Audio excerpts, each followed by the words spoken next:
3 days after open heart surgery, I sent a simple text asking my family to come pick me up and take me home. My son replied, "The football quarter is almost over. Take a taxi, Dad." They thought that message was the full stop to everything. By the time they started calling, I was already gone. They had no idea that a single signature would destroy their lives. If you enjoy deep emotional stories that explore family choices and consequences, consider liking this video and subscribing to stay connected. I'd also love to know where you're listening. From your comments, help these stories reach others who might need them. Just a brief note before we continue, this narrative includes dramatized elements used to highlight themes and lessons. Any similarities are coincidental, while the message is intended to encourage reflection. The automatic doors of Mercy Hospital slid open, hitting me with a blast of sterile air conditioning that made my chest ache. I sat in the wheelchair, clutching a small plastic bag containing my personal effects. My wallet, my keys, and a photo of my late wife, Coretta. The incision down the center of my chest felt like it was on fire. It had only been 4 days since the surgeons sawed through my sternum to repair a valve that had kept me alive for 7 decades. Every breath was a labor. Every movement sent a sharp electric shock radiating through my ribs. I looked at the clock on the wall. It was 2 in the afternoon on a Tuesday. The lobby was bustling with activity. I saw a young mother rushing to greet her husband, handing him a balloon that said, "Get well soon." I saw a teenage boy helping his grandfather into a car, carefully handling the old man's walker. I saw love in action. I saw duty. And I sat there invisible, tightening my grip on my phone. I opened the group chat named the Bennett family. It used to be active. Coretta used to send Bible verses and recipes. Now it was mostly just me sending updates that went ignored. I typed slowly, my fingers thick and calloused from 40 years of working as a mechanic. The doctor cleared me for discharge. "Can anyone pick me up? I am at the main entrance." I hit send. The message was marked as delivered immediately. Then read. I waited. 5 minutes passed, then 10. The pain in my chest was throbbing in time with my heartbeat. I shifted in the wheelchair, trying to find a position that didn't make me want to scream. I watched the 3 dots appear on the screen, indicating someone was typing. Then the dots disappeared. Then they appeared again. Finally, a message from Tyrell popped up. "Dad, call an Uber. It is the 4th quarter and the score is tied. I cannot leave right now." I stared at the screen. Tyrell was 32 years old. He was my only son. I had paid for his college tuition by working double shifts at the garage, coming home with grease permanently stained into my nail beds. I had paid off his credit card debt 3 times. I had let him and his wife move into the house I owned free and clear because he said he needed to save money while he looked for a job. He had been looking for a job for 2 years, and now he could not leave a football game to pick up the man who gave him life. Before I could process the sting of his rejection, another message appeared. It was from Paige, my daughter-in-law. She was 28 with pale skin and eyes that always seemed to be assessing the value of everything in my house. She had never liked me. She tolerated me because I paid the bills. "Honestly, Langston, maybe you should ask the doctors to keep you another week. The house has been so peaceful without that hacking cough of yours keeping us up. We are finally getting some sleep. Just take a taxi." I lowered the phone.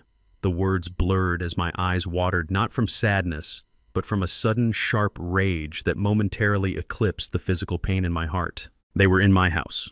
The house Coretta and I had bought in 1985. The house we had scrubbed and painted and renovated with our own hands.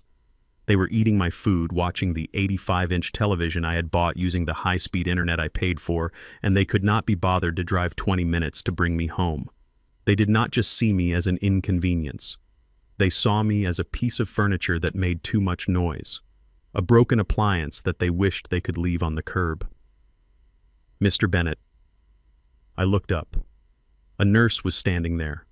She looked young, maybe the same age as Paige, but her eyes held a warmth that my daughter-in-law had never shown. She looked at my phone, which was still glowing in my lap, and then at my face. She saw the heavy realization settling in my eyes. She knew. Nurses always know when a patient has nowhere to go. "Is your ride delayed?" she asked gently. I cleared my throat, fighting the urge to cough because I could hear Paige's voice in my head mocking me. "Something like that," I rasped. "We can call social services, Mr. Bennett," she said, her voice lowering to a whisper so the people around us would not hear. "They have a voucher program for seniors who do not have family support. We can arrange a medical transport. It might take a few hours, but they will get you home safely." social services. The words hit me harder than the surgery. I was not a charity case. I was Langston Bennett. I was the head deacon at my church for 15 years. I was the man who fixed half the cars in this neighborhood. I had savings. I had dignity. Or at least I thought I did. No, I said, my voice firm despite the weakness in my body. I do not need charity. But sir, you just had major surgery. You should not be alone. I am not alone. I lied. I told them not to come. I did not want to ruin the game. The nurse looked at me with profound pity. That look was the final straw. I hated pity. I hated that my son had reduced me to a pitiful old man in a wheelchair lying to a stranger to protect his own pride. I pushed myself up from the wheelchair. The pain in my sternum was blinding like a hot knife twisting in the center of my chest. I gritted my teeth and forced my legs to hold my weight. I would not let them see me weak. I would not let Tyrell and Paige win. Mr. Bennett, please sit down, the nurse urged, reaching out to steady me. I am fine, I snapped, pulling my arm away. I am walking out of here. I took a step, then another. I walked toward the sliding glass doors, clutching my small plastic bag against my chest as if it were a shield. I stepped out into the humid afternoon air. The city noise was overwhelming, sirens' horns, the chatter of people. I walked to the curb, raising my hand to hail a taxi. My arms shook. My knees felt like water. But I stood there straight-backed, refusing to lean on the wall. A yellow cab pulled up. The driver was an older man with a gray beard and kind eyes. He looked at me, saw the hospital bracelet still on my wrist, saw the way I was holding my chest, and he jumped out to open the door for me. Easy does it, brother, he said, guiding me into the back seat. Take your time. I collapsed onto the vinyl seat, gasping for air. The physical exertion had nearly knocked me out. Where to, the driver asked, looking at me in the rearview mirror. I gave him my address. It was the address of the home I had built, the home where my wife had died in my arms, the home that was currently occupied by 2 parasites who wished I would never return. As the taxi pulled away from the hospital, I took my phone out of my pocket. I looked at the chat one last time. Tyrell had sent a gif of a football player dancing. Paige had reacted with a heart emoji. They were celebrating. They were happy I was gone. They thought I was just a senile old man who would take the abuse and come back begging for scraps of affection. They thought they had the power. I looked out the window as the city rolled by. I touched the scar beneath my shirt. My heart was weak, yes. It was stitched together and bruised, but it was still beating. And as long as it was beating, I was still the man of my house. I opened my banking app. I checked the balance. I checked the deed to my house, which I kept a digital copy of in my secure folder. Everything was in my name. Everything. I turned off my phone. Driver, I said, my voice gaining a sudden cold strength. Yeah, stop at that convenience store up ahead. The one on the corner of Martin Luther King Boulevard. You sure that is a rough spot, the driver warned. I am sure, I said. I need to buy a few things, and I am feeling lucky. I did not know it then, but that stop would be the most important decision of my life.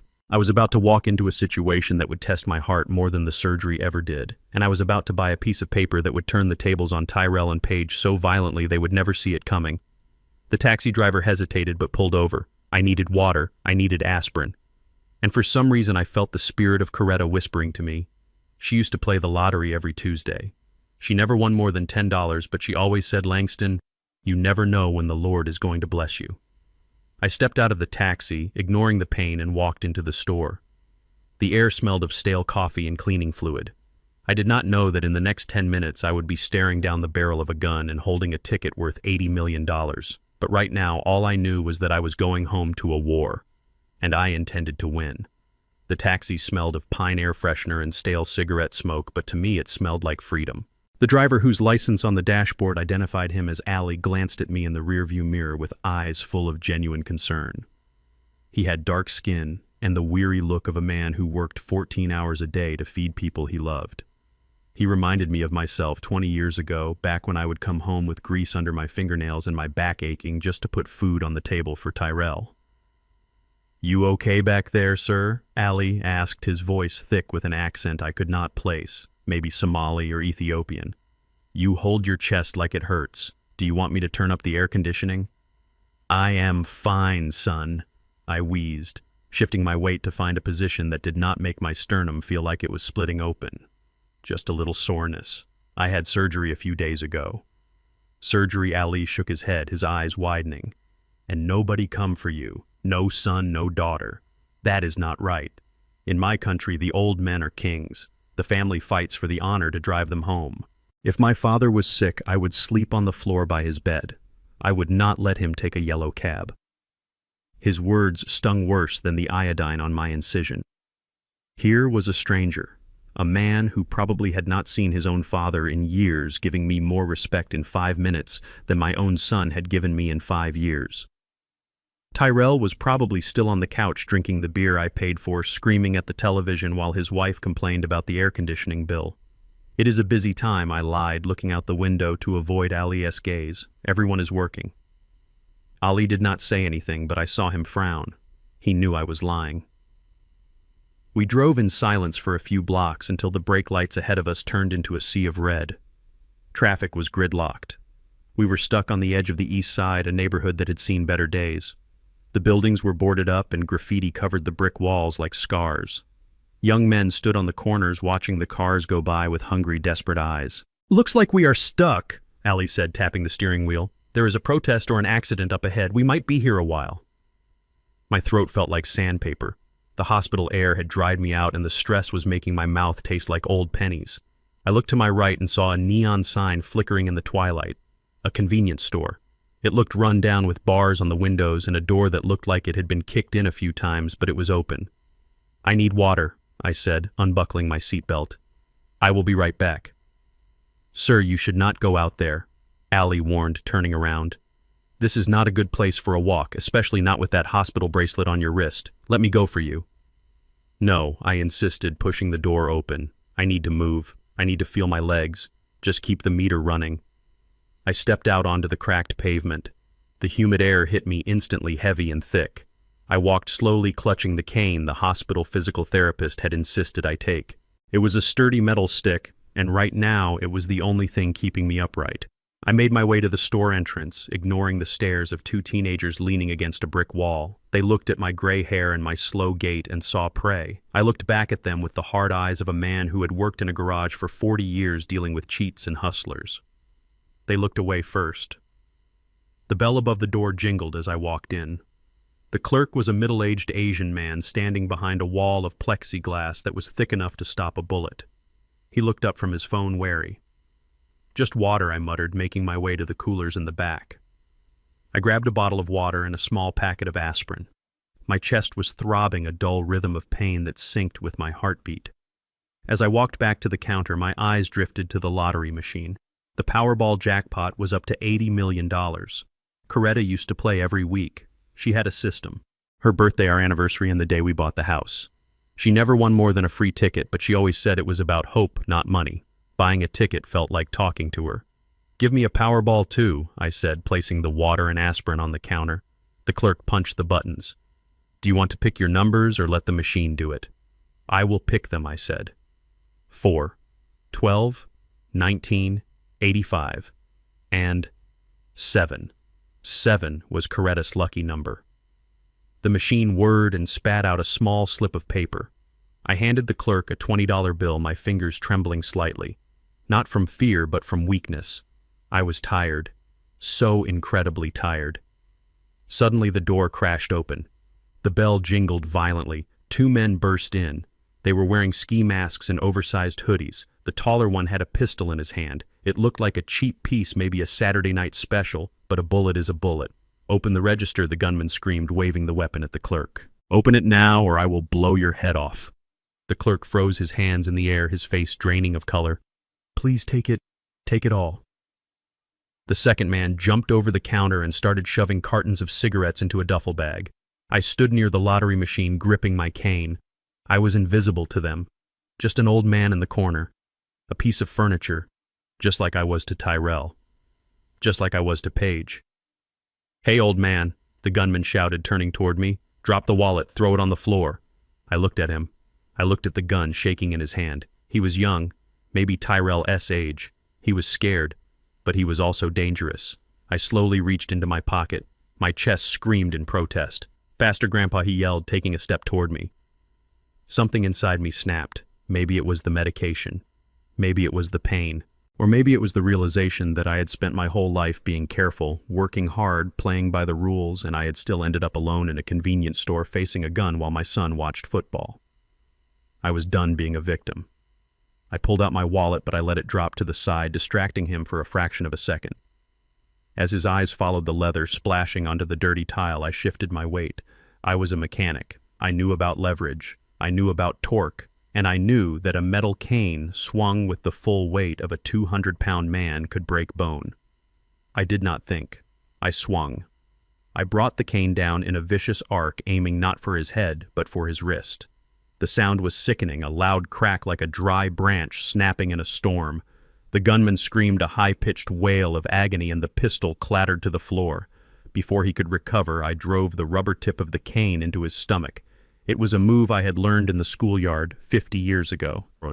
He doubled over, gasping for air. The second robber popped up from behind the counter, eyes wide with shock. He saw his partner on the floor, writhing and holding a broken wrist. He saw me, a 70-year-old heart patient, standing there with teeth bared, breathing like a steam engine, holding a metal cane like a warrior's sword. He did not want to find out what I would do next. He vaulted back over the counter and bolted out the door, leaving his partner and the cigarettes behind. The gunman on the floor tried to reach for his weapon with his good hand. I stepped on the gun, pressing it down with my orthopedic shoe. "Stay down, son," I growled, my voice rumbling deep in my chest. "Unless you want me to break the other one." The clerk was already on the phone, shouting for the police. I leaned heavily against the counter, my vision swimming. The adrenaline was fading and the pain was coming back like a tidal wave. My chest felt like it was on fire. I gasped for air, clutching the counter to keep from falling. "Sir, sit down, please," the clerk said, running around the plexiglass to help me. "You saved me. You saved my life." I sat on a milk crate, breathing hard. The gunman was sobbing on the floor, nursing his arm. I looked at him and I did not feel anger. I felt pity. He was just another lost boy making bad choices. Just like Tyrell. Sirens wailed in the distance, getting closer. Blue and red lights flashed against the store windows. Within minutes, the place was swarming with cops. And then the cameras arrived. Apparently, there had been a news crew nearby covering the traffic jam. When they heard the police scanner call about a robbery in progress and an elderly victim fighting back, they descended like vultures. I walked out of the store, supported by a paramedic who wanted to take me back to the hospital. "No hospital," I insisted. "I am going home." A young woman with a microphone and perfect hair shoved her way to the front. "Sir, can you tell us what happened inside? We heard you fought off an armed robber with a cane. Is that true?" I looked at the camera. I saw the red light blinking. I knew this would be on the evening news. "I just wanted to buy some water," I said, my voice raspy and tired. "A man has a right to buy water without getting a gun shoved in his face." "You are a hero, sir," the reporter said. "You just had heart surgery, is that correct?" "Yeah," I said, 4 days ago. And you still took him down. That is incredible. What gave you the strength?" I touched the pocket of my shirt. The lottery ticket was there, crinkled and warm against my chest, right next to the long, angry scar that ran down my sternum. "I just wanted to go home," I said. "I have a son waiting for me." The lie tasted bitter. My son was not waiting. He was tolerating my existence. "Can we get your name, sir?" the reporter asked. "Langston Bennett," I said. The paramedics checked my vitals. My blood pressure was high, but my heart was holding steady. It was a tough old heart. It had survived grief, poverty, and betrayal. A robber was nothing compared to that. I saw Ali, the taxi driver, standing by his cab, waving his arms at the police to let him through. He had waited. He had not driven off. "That is my ride," I said, pushing past the reporter. "Mr. Bennett."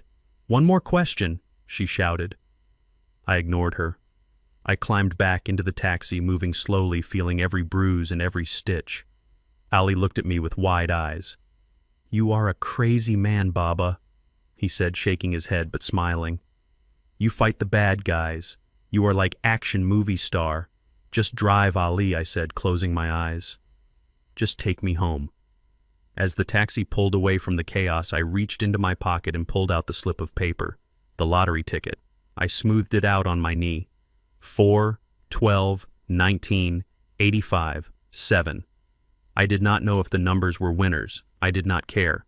I just folded the ticket carefully, making sure the corners were sharp, and slid it into my breast pocket directly over my heart.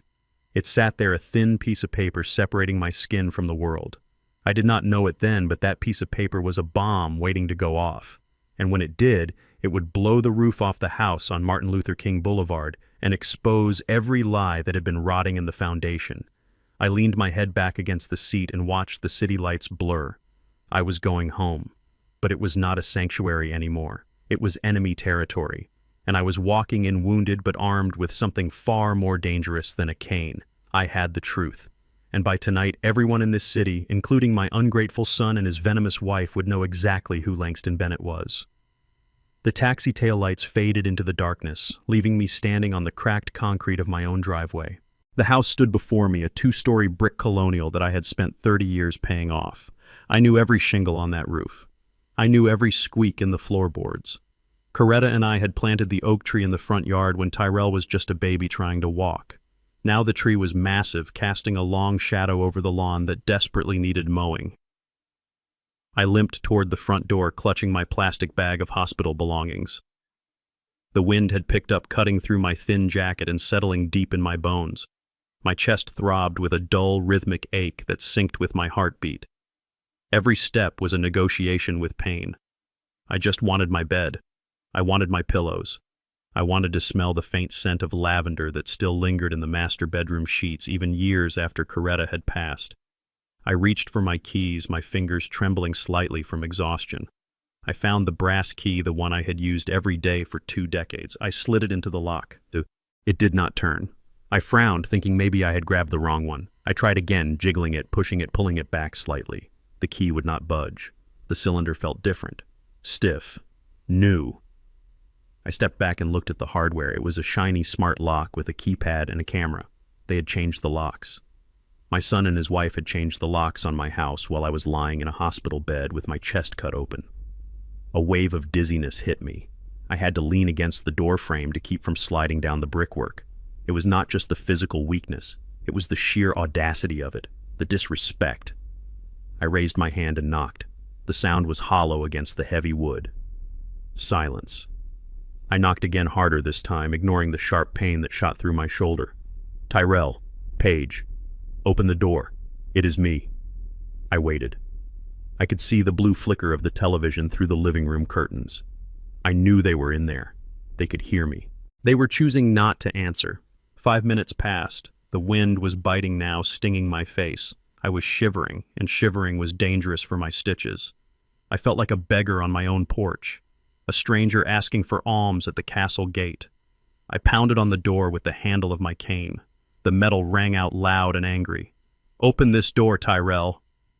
Finally, the porch light flicked on, blinding me for a second. I heard the electronic whir of the new lock disengaging. The door swung open, but only halfway. Paige stood there, blocking the entrance.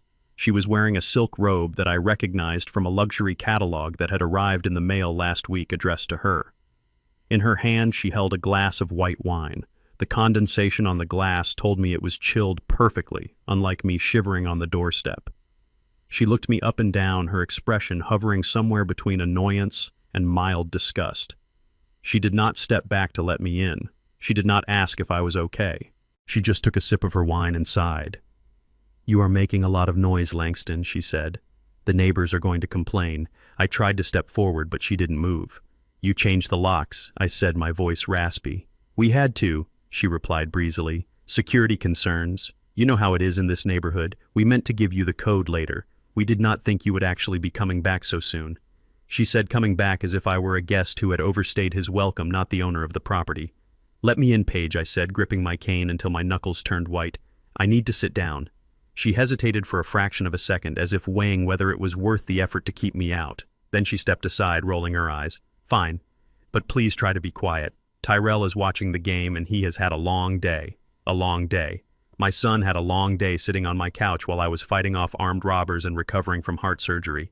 The irony tasted like bile in my throat. I stepped across the threshold, and the sensory assault was immediate. The house did not smell like my home anymore. For 40 years, this house had smelled of lemon oil, pine wood, and the spices Coretta used to cook with. paprika, garlic, thyme. It was a warm, earthy smell. Now the air was thick with a cloying, artificial scent, vanilla and heavy musk. I looked around. There were candles everywhere, expensive designer candles burning on the mantel, on the side tables, on the dining console. They were suffocating. It smelled like a funeral parlor or a cheap boutique. I walked into the living room. The furniture had been rearranged. My favorite recliner, the leather one molded perfectly to my back, was gone. In its place was a trendy beige accent chair that looked like it would collapse if a grown man sat on it. Tyrell was sprawled on the main sofa, his feet propped up on the coffee table. He was wearing a jersey that cost more than my weekly grocery budget. He did not look up when I entered. His eyes were glued to the 85-inch screen where millionaires were chasing a ball. "Hey, Dad," he grunted, taking a bite of a slice of pizza. "You made it." I stood there leaning on my cane, waiting for him to get up, waiting for him to offer me a seat, waiting for him to ask how the surgery went, waiting for him to act like a man. He did not move. "Where is my chair?" I asked. Paige walked past me, trailing the scent of expensive perfume. "Oh, that old thing. We put it out on the curb for bulk pickup." It was hideous, Langston. The leather was cracked and it ruined the aesthetic of the room. "We are trying to modernize the space. Give it some feng shui." "You threw away my chair," I repeated. "It smelled like oil," an old man, Paige said, taking another sip of wine. "Besides, you are hardly ever down here. You just sit in it and sleep." It was depressing. I looked at Tyrell. He finally glanced away from the TV for a second, but he could not meet my eyes. He stared at a spot on the wall just past my shoulder. "Paige has a good eye for design, Dad," he mumbled. "The house looks better. More value." I was too tired to argue about furniture. I was too tired to scream. My body was shutting down. I needed to lie down before I collapsed right there on their modern beige rug. "I am going to my room," I said, turning toward the stairs. "I need to rest." Paige cleared her throat, a sharp, abrasive sound. "About that," she said, stepping in front of the staircase. I stopped. The hair on the back of my neck stood up. There was a gleam in her eyes, a predatory satisfaction that she was barely trying to hide. "What now?" I asked. "We made some changes while you were in the hospital," she said, examining her manicured fingernails. "Since you were gone and we didn't know when or if you were coming back, we decided to repurpose the master bedroom." "Repurpose," I whispered. "That was my room. That was the room where I had held Coretta while she took her last breath. That was the room where we had conceived Tyrell. It was my sanctuary. It has the best light," Paige explained. "And since I am launching my yoga and wellness channel, I needed a studio. We moved the bed out. We painted the walls a soothing sage green. We put in full-length mirrors. It is really beautiful, Langston. You should be happy. It is being used for something productive now." I looked at Tyrell again. He shrank into the sofa, turning up the volume on the game, as if the crowd noise could drown out his shame. "You kicked me out of my own bedroom," I said, my voice rising despite the pain. "Where am I supposed to sleep?" Paige pointed a manicured finger toward the kitchen door, toward the door that led down to the finished basement. "The downstairs suite is open," she said. "It is private. It is quiet. And honestly, it is better for everyone. You won't have to worry about the stairs with your heart condition. And we won't have to hear you coughing all night. It is a win-win." The basement. It was a finished basement, yes, but it was damp. It had small windows near the ceiling that barely let in any light. It was cold in the winter and humid in the summer. It was where we stored the Christmas decorations and the old winter coats. It was not a room for the master of the house. It was a room for a servant or a dog. "You put my things in the basement?" I asked, feeling the heat rise in my face. "We moved your clothes and your nightstand," Paige said. "The bed wouldn't fit down the narrow stairs, so we put the air mattress down there for now. It is very comfortable, high quality." An air mattress. I looked at them. My son, the coward. My daughter-in-law, the usurper. Standing in my house, drinking my wine, watching my TV, telling me to go sleep on a balloon in the cellar. I gripped my cane. I wanted to use it. I wanted to smash the expensive candles. I wanted to shatter the TV screen. I wanted to tear down the sage green walls. But then I felt the crinkle of paper in my shirt pocket. The lottery ticket. $80 million. If I exploded now, if I kicked them out tonight, they would fight me. They would claim squatter rights. They would drag me through court. And in my condition, the stress might kill me before I ever saw a dime. No, I needed to be smarter. I needed to be cold. I took a deep breath. The pain in my chest flared hot and sharp, but I forced a smile, a tight, painful grimace. "You are right," I said. "The stairs are hard. The basement is better." Paige looked surprised. She had expected a fight. She had her claws out ready to scratch, but now she had nothing to strike. She looked disappointed. "Good," she said, sniffing. "I am glad you are being reasonable for once. Dinner is leftovers in the fridge if you are hungry. We already ate." I walked past them. I walked through the kitchen, which was filled with dirty dishes they hadn't bothered to wash. I opened the basement door. A draft of musty, cool air hit me. It smelled of mildew and neglect. I navigated the steep wooden steps one by one, clutching the railing. My legs were shaking so badly I almost fell twice. When I reached the bottom, I pulled the string for the single overhead bulb. The room was bleak. My clothes were piled in garbage bags in the corner. My nightstand was there, scratched from being dragged down the stairs. And in the center of the concrete floor was a deflated air mattress with a single thin blanket thrown over it. This was my homecoming. I sat on the edge of the mattress, which sank nearly to the floor under my weight. I was 70 years old. I had worked since I was 12, and this was what I had to show for it. I did not eat. I took my pain medication with a sip of warm water from the bathroom tap down the hall. I lay down on the plastic mattress, staring up at the unfinished ceiling. I could hear their footsteps upstairs. I could hear the muffled thumping of the television base.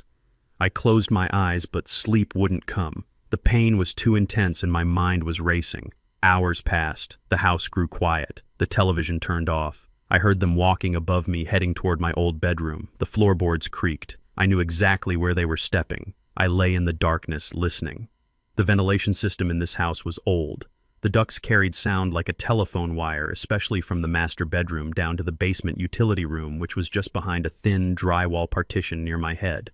I heard voices, clear as day. "I cannot believe he actually went down there," Paige's voice drifted through the vent. "I thought he was going to have a stroke right there in the living room." "He is weak," Tyrell said. "He looks bad, Paige. Gray. Like death warmed over." "Good," Paige replied. "The sooner he goes, the better. Did you call the lawyer?" "Yeah," Tyrell said. "I left a message." "We need to move fast, Tyrell. We cannot have him lingering down there for years. It is creepy. And I do not want to change his diapers when he gets worse. He is just recovering from surgery, Paige. He is not invalid." Yet she snapped. "But he is old, and his heart is a ticking time bomb." "Listen, I was looking at the assisted living facilities today." "You mean the nursing homes? Whatever. There is one on the state line. It is state-funded. It is cheap. It smells like bleach and boiled cabbage, but they will take him with his Medicaid. We just need to prove he cannot take care of himself." "How do we do that?" "We document it. He is confused. He is aggressive. He falls. If we report that he is a danger to himself, the state will step in. We can get power of attorney, Tyrell, and once we have that, we can sell this dump." "This is not a dump," Tyrell said defensively. "It is dated. It is old. But the land is worth a fortune.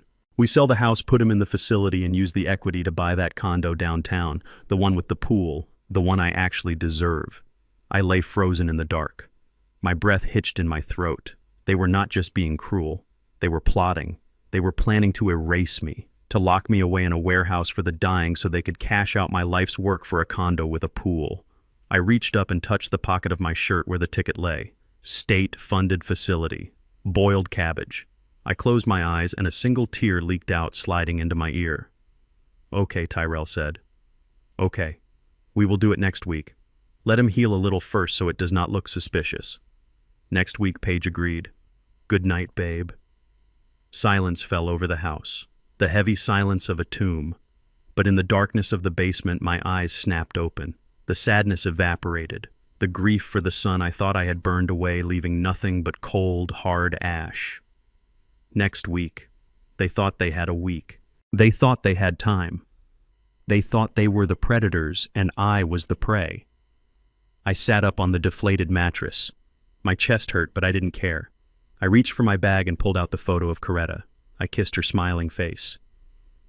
"I am sorry, honey," I whispered. "I tried. I really tried with him.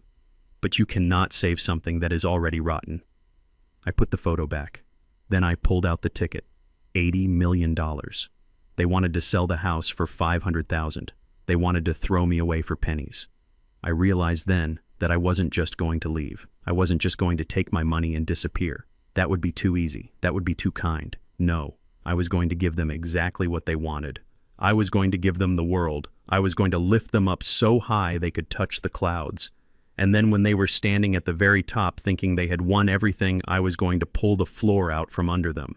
I checked my watch. It was 3 a.m. I had work to do. I needed a lawyer, a specific lawyer, an old friend from the neighborhood named Steinberg, a man who was as crooked as a dog's hind leg when he needed to be, but loyal to the bone to his friends. I pulled out my phone and sent a text. Steinberg, I need you. Big job. Life or death. Meet me at the diner on 4th at 6 a.m. I lay back down, but I did not sleep. I stared at the ceiling, visualizing the layout of the house, visualizing the deed, visualizing the look on Paige's face when the hammer finally fell.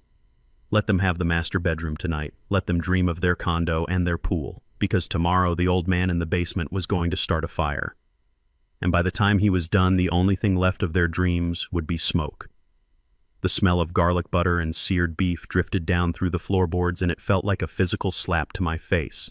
I sat on the edge of the deflated air mattress in the damp basement, clutching a slice of stale white bread I had found in the back of the pantry. My dinner was this dry bread and a glass of lukewarm water from the bathroom tap. My stomach growled a low rumble of hunger that echoed in the empty room. Upstairs, the sounds of a feast were in full swing. I heard the distinct clink of heavy silverware against china. They were using Coretta's good plates, the ones with the gold rim that she only brought out for Thanksgiving and Christmas. They were cutting into steaks using my wife's treasured porcelain for a Tuesday night dinner, while I rotted in the cellar like a discarded piece of trash. I took a bite of the bread. It stuck to the roof of my mouth, dry and tasteless. I swallowed it with difficulty, feeling it slide past the lump of anger in my throat. I was not just hungry for food, I was starving for respect. But that night the menu only offered humiliation. I heard Tyrell laugh. It was a full belly laugh, the kind he used to share with me when we worked on cars together. Now he was laughing at something Paige said. Her voice was shrill and excited, piercing through the floor. They were celebrating their future. They were toasting to the master bedroom they had stolen and the condo they planned to buy. They were celebrating a life without me. The dampness of the basement seeped into my bones, making my surgical scars ache with a sharp, biting pain. I finished the bread and drank the water, staring at the gray concrete wall. I was the man who had built the foundation of this house, and now I was imprisoned beneath it. Suddenly, the volume on the 85-inch television upstairs increased. The floorboards vibrated with the sound. I heard the familiar jingle of the 6 o'clock news. I shifted on the mattress, trying to get comfortable, but my ears were strained toward the ceiling. Then the anchor's voice boomed through the thin floor. Tonight, a local hero. Oh. A 70-year-old man recovering from open-heart surgery fights off armed robbers at a convenience store on the east side. I stiffened. My heart began to pound against my ribs. Upstairs, the clinking of silverware stopped. Silence fell over the dining room. Then Tyrell shouted, "Babe, look, it is Dad." I waited. For a split second, a foolish part of me waited for the pride.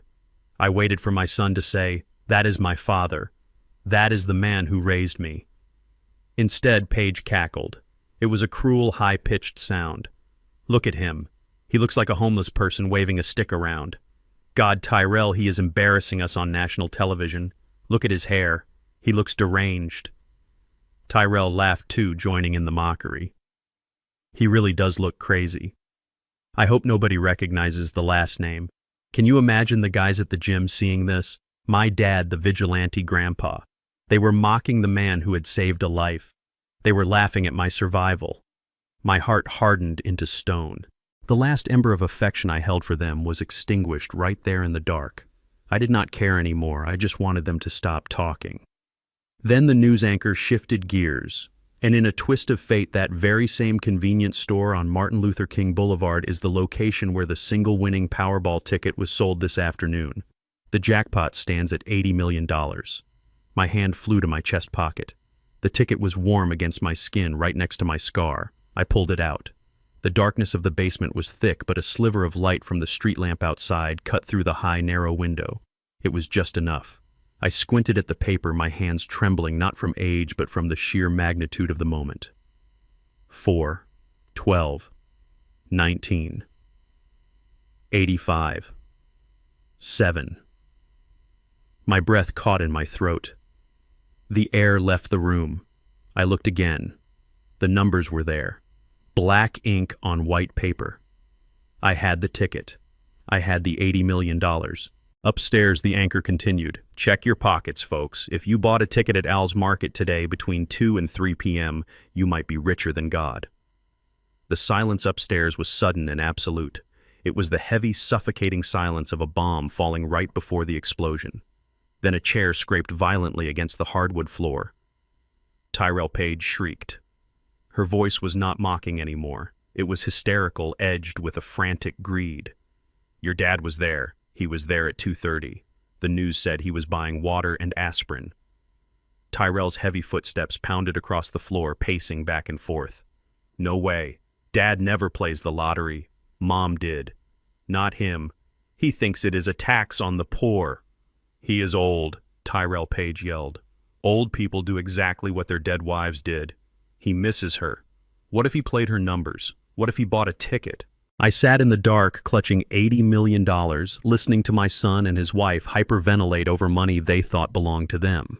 I heard them running around the room. I heard them opening drawers. They were looking for something. They were looking for proof. The realization hit me with the force of a physical blow. The air in the basement suddenly felt very thin. I knew my son. I knew his weakness. And I knew Paige. I knew her ambition. If they came down here and found this ticket, I would never leave this house alive. They would not wait for the nursing home. They would not wait for the state to declare me incompetent. $80 million was enough motive to turn a bad son into a murderer. They would find a pillow. They would find an accident. They would say my heart just gave out. I had to move. The pain in my chest was forgotten. Adrenaline flooded my veins, cold and sharp. I folded the ticket carefully, making it as small as possible, and put it inside my sock deep against my ankle bone. I grabbed my small plastic hospital bag. I put the photo of Coretta inside. I found the original deed to the house, which I had hidden in an old rusted toolbox they never touched because it was too dirty for their delicate hands. I shoved that in too. Above me, the argument was escalating. Go ask him, Paige screamed. Go down there and check his pockets. I am not going down there, Tyrell yelled back. You go. He is weird right now. He might hit me with that cane. We need to know. Tyrell Page hissed. $80 million. Do you know what we could do with that? We could buy the whole building, not just the condo. Go down there. While they screamed about who would come down to interrogate me, I moved toward the back door of the basement. It was a bulkhead door leading out to the backyard. It was heavy steel rusted shut from years of disuse. I gritted my teeth. I pushed. My chest screamed in protest, the stitches pulling tight against my skin. I pushed harder, ignoring the agony. The rusty hinges groaned a low metallic screech, but the sound was masked by Paige throwing a wine glass against the wall upstairs. The door gave way. I slipped out into the cool night air. The grass was wet against my ankles. I did not look back at the house. I did not look at the warm glow of the kitchen window where my family was plotting to strip search me. I hobbled through the backyard, past the overgrown garden Coretta used to tend toward the dark alleyway. I was leaving my home. I was leaving the life I had built for 40 years, but I was taking my dignity and $80 million with me. I reached the street and kept walking one painful step at a time, staying in the shadows until the house was just a dark shape behind me.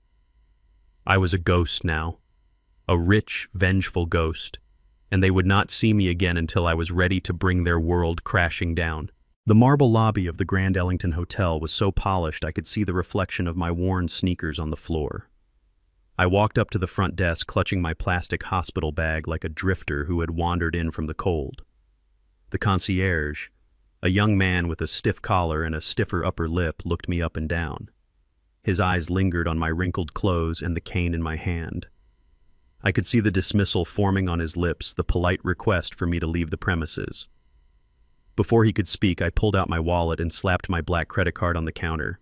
It was the one card I had kept secret from Tyrell, a remnant of the days when I ran my own shop and had impeccable credit. I want the presidential suite, I said, my voice rough but commanding, for a week. And I want a bottle of your finest bourbon sent up, not for drinking, just for looking at. The clerk's demeanor changed instantly. The plastic smile snapped into place. Of course, Mr. Bennett. Right away, sir. 10 minutes later, I was standing in a room bigger than the entire ground floor of my house. There were floor-to-ceiling windows overlooking the city skyline. The bed was a cloud of white linen. The bathroom had a tub deep enough to swim in. I sat on the edge of the bed, and for the first time in 4 days, I breathed. The air here didn't smell of mildew or cheap vanilla candles. It smelled of lavender and money. I took a long, hot shower, letting the water scald the memory of that damp basement off my skin. I scrubbed away the grime of the alleyway. When I stepped out, I wrapped myself in a robe that felt like a hug from an old friend. I sat in a velvet armchair by the window and finally turned my phone back on. It vibrated so hard against the glass table it sounded like a drill. The screen lit up with a chaotic stream of notifications, 99 missed calls, 57 text messages. The sheer volume of their panic was satisfying. I opened the messages. Tyrell. Dad, where are you? We are so worried. Please pick up. Tyrell. We saw the news. Is it true? Do you have the ticket? Paige. Dad, please come home. The basement was just temporary until we fixed up the guest room. We love you. Paige. We are family Langston. Do not let strangers turn you against us. Call us back immediately. I scrolled through the lies. Just hours ago, I was a nuisance, a coughing old man to be hidden away. Now, I was dad. I was beloved. I was family. The hypocrisy was nauseating. They were not worried about my heart. They were worried about the $80 million walking around the city without their supervision. They were terrified I would die before they could get my signature on a check. I did not reply. Let them sweat. Let them stare at the empty basement and wonder if their golden goose had flown the coop for good. I ordered a steak from room service, a ribeye medium rare with asparagus. I ate it slowly, savoring every bite using heavy silver cutlery that felt substantial in my hand. I was not a prisoner in a cellar. I was Langston Bennett, and I was about to go to war. The next morning I met Steinberg at a diner 3 blocks from the hotel. Steinberg was 75 years old, a Jewish lawyer who had been practicing since before civil rights were fully codified. He wore a suit that was 20 years out of style and had a mustard stain on his tie, but his eyes were sharp as razors. We had known each other for 30 years. He had helped me with the deed to my house, and I had fixed his Cadillac more times than I could count. He slid into the booth opposite me and signaled the waitress for coffee without saying a word. You look like hell, Langston, he grunted.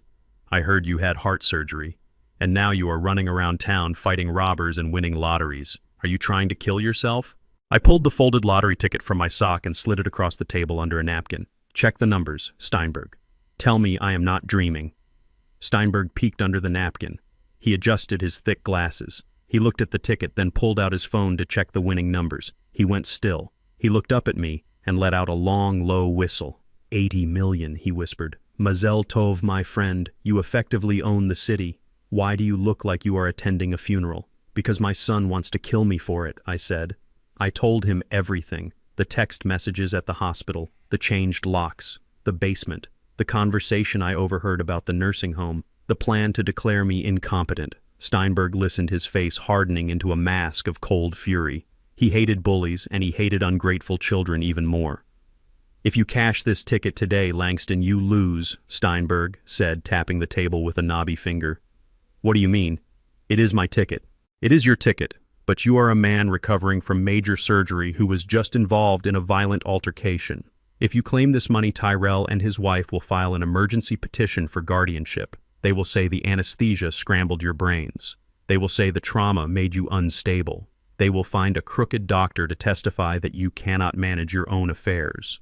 A judge might freeze the assets while they investigate, and during that investigation you could have a tragic accident on the stairs. Do you understand me? I felt a chill that had nothing to do with the air conditioning. They would use the legal system to put a leash on me. So what do? I asked. We set a trap. Steinberg said, a wicked grin spreading across his face. We make them believe you are exactly what they say you are. Confused, senile, weak.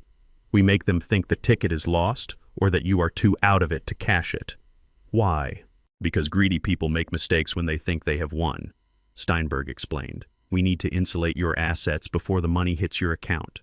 We need to get them to sign a document voluntarily disinheriting themselves. How in the world will I get them to do that? We create a trust, Steinberg said, the Bennett Family Trust. I will draft the papers. We tell them that in order to avoid the 40% inheritance tax, which is a lie, but they are too stupid to know that we need to consolidate all family assets into the trust before the lottery winnings are deposited.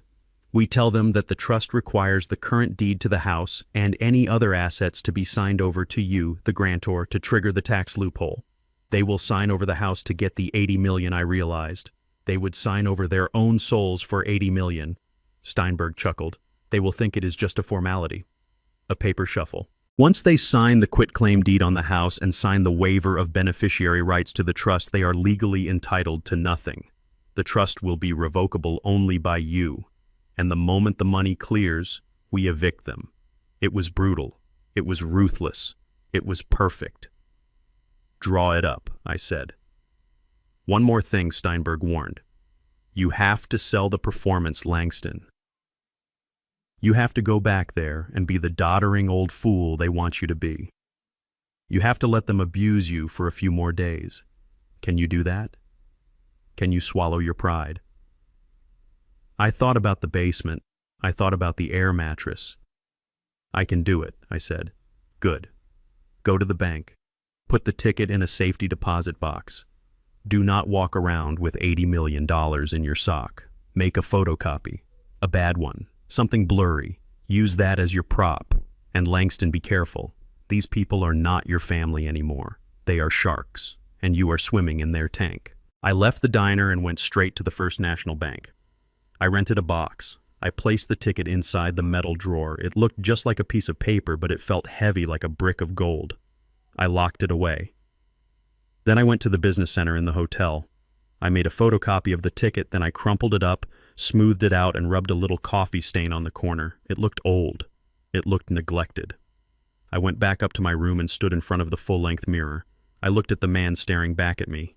He looked strong. Too strong. I slumped my shoulders. I let my jaw go slack. I widened my eyes to give them a vacant, watery look. I practiced a tremor in my right hand. "Where is my ticket?" I mumbled to the mirror, my voice pitching up into a confused whine. "I had it right here. Did I lose it?" I practiced until I believed it myself. I practiced until the strong, capable mechanic was gone, and in his place stood a fragile, confused old man who needed help tying his shoes. I was ready. I packed my bag. I checked out of the hotel. I took a deep breath, filling my lungs with the expensive air one last time. I was going back to the house on Martin Luther King Boulevard. I was going back to the basement, but this time I wasn't the victim. I was the actor in the final act of a tragedy, and Tyrell and Paige didn't even know they had already been cast as the fools. I walked out to the taxi stand and gave the driver the address. "It is showtime," I whispered to myself. The taxi rolled up to the curb of the house on Martin Luther King Boulevard, and before the wheels even stopped moving, I saw the front door fly open. Tyrell sprinted down the driveway like he was trying to catch a touchdown pass in the Super Bowl. He was wearing a fresh polo shirt and chinos, looking like the picture of a dutiful son. Paige was right behind him, standing on the porch with a smile so wide and bright it looked like it had been painted on by a clown. I sat in the back seat and took a deep breath. I let my shoulders slump forward. I relaxed my jaw until my mouth hung slightly open. I let my hands tremble. The strong man who had faced down a robber was gone. In his place sat a confused, fragile old man who had just wandered home. Ali, the taxi driver, looked at me in the rearview mirror, confused by my sudden transformation. I gave him a quick wink before Tyrell yanked the door open. "Dad," Tyrell shouted, his voice cracking with a performance of relief that deserved an Oscar. "Oh, thank God. We were so worried. Where did you go? Why did you not answer your phone?" I blinked at him, slowly dazed. "Tyrell." I rasped, my voice weak. "Is that you, son? I got lost. The city is so big." Tyrell reached in and unbuckled my seatbelt. His hands were gentle, almost reverent. This was the same man who told me to call an Uber yesterday because the game was tied. Now he was treating me like I was made of spun glass. "I got you, Dad. I got you. Let me help you up." He practically lifted me out of the car. I put all my weight on him, letting him groan under the strain. I wanted him to feel the burden of the father he had tried to throw away. Paige came running down the steps. She wasn't holding a glass of wine today. She was wringing her hands together, her eyes scanning me up and down, looking for one thing and one thing only. "The ticket." "Langston," she cooed. "You poor thing, you must be exhausted. Come inside." We made breakfast. We made a feast. They guided me into the house. The smell hit me immediately. It wasn't the cloying vanilla scent from yesterday. It was bacon. Hickory smoked bacon, eggs frying in butter, warm biscuits, and fresh coffee. It smelled like Saturday mornings used to smell when Coretta was alive. They had gone all out. They sat me down at the head of the dining table. The good china was out again, but this time it was set for me. There was a mountain of food, scrambled eggs, sausages, grits swimming in butter, and a stack of pancakes. I looked at the food and then at them. They were hovering over me, watching me with hungry, desperate eyes. "Eat, Dad," Tyrell urged, pushing a glass of orange juice toward my hand. "You need your strength. The medicine makes you weak." I reached for the glass, letting my hand shake violently. Juice sloshed over the rim and spilled onto the pristine tablecloth. "Oops," I muttered. "I am sorry. My hands. They do not work right." "No problem," Paige chirped, grabbing a napkin and dabbing at the spill. "Do not worry about it, Langston. We will clean it up. Just eat." Then she did something that almost made me break character. She looked at my sneakers. They were old, worn, scuffed from the alleyway. "Oh, Tyrell, look at his feet," she said. "He is still wearing those dirty shoes. He must be so uncomfortable." Tyrell dropped to his knees instantly. He did not hesitate. He knelt on the hardwood floor at my feet and began to untie my shoelaces. "Let me get these off you, Dad," he said. "You need to relax." I looked down at the top of my son's head. I remembered changing his diapers.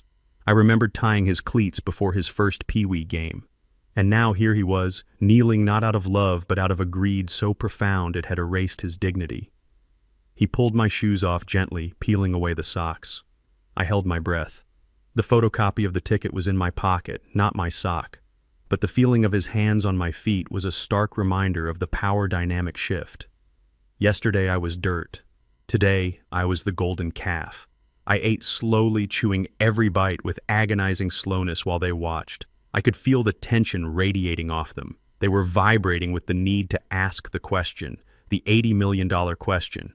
Finally, Paige could not take it anymore. She sat down next to me and poured herself a coffee, her hand trembling slightly.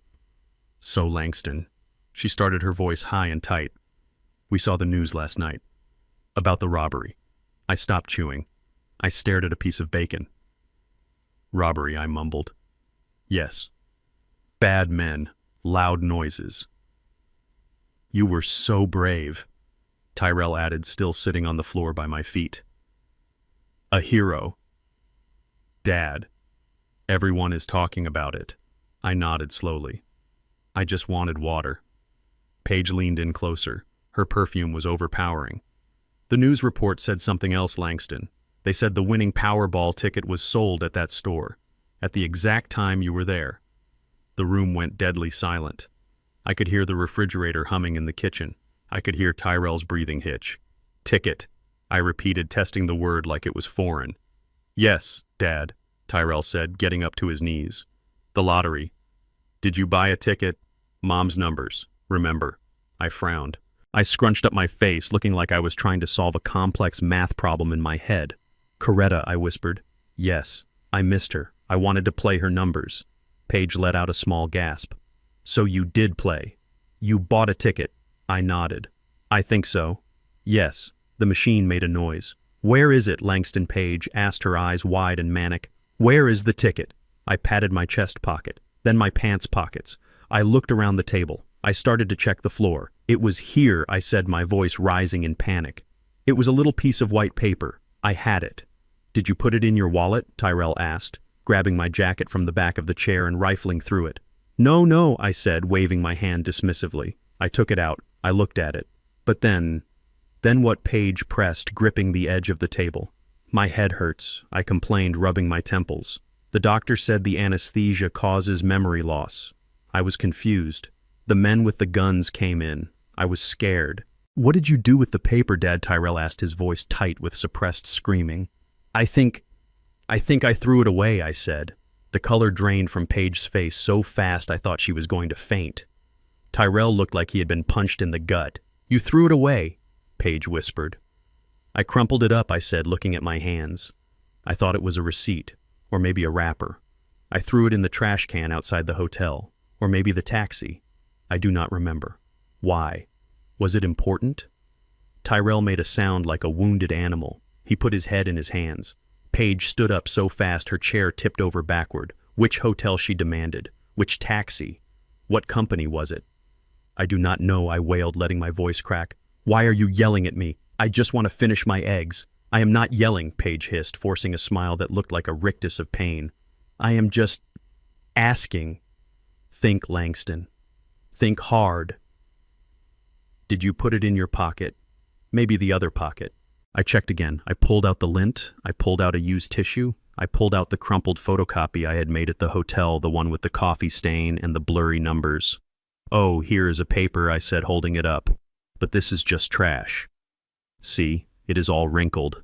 I moved to toss it onto the table, but Tyrell lunged for it. He snatched it out of my hand like a starving dog grabbing a bone. He smoothed it out on the tablecloth. Paige hovered over his shoulder. I watched their eyes scan the blurry ink. 4, 12, 19, 85, 7. Oh my God, Paige breathed. Oh my God, Tyrell, this is it. This is the ticket. Tyrell looked at the paper, then at me, then back at the paper. It looks weird, he said. It looks like a copy. Or old. I spilled coffee on it, I said, innocently. At the hotel. Is that the ticket? Did I win $10?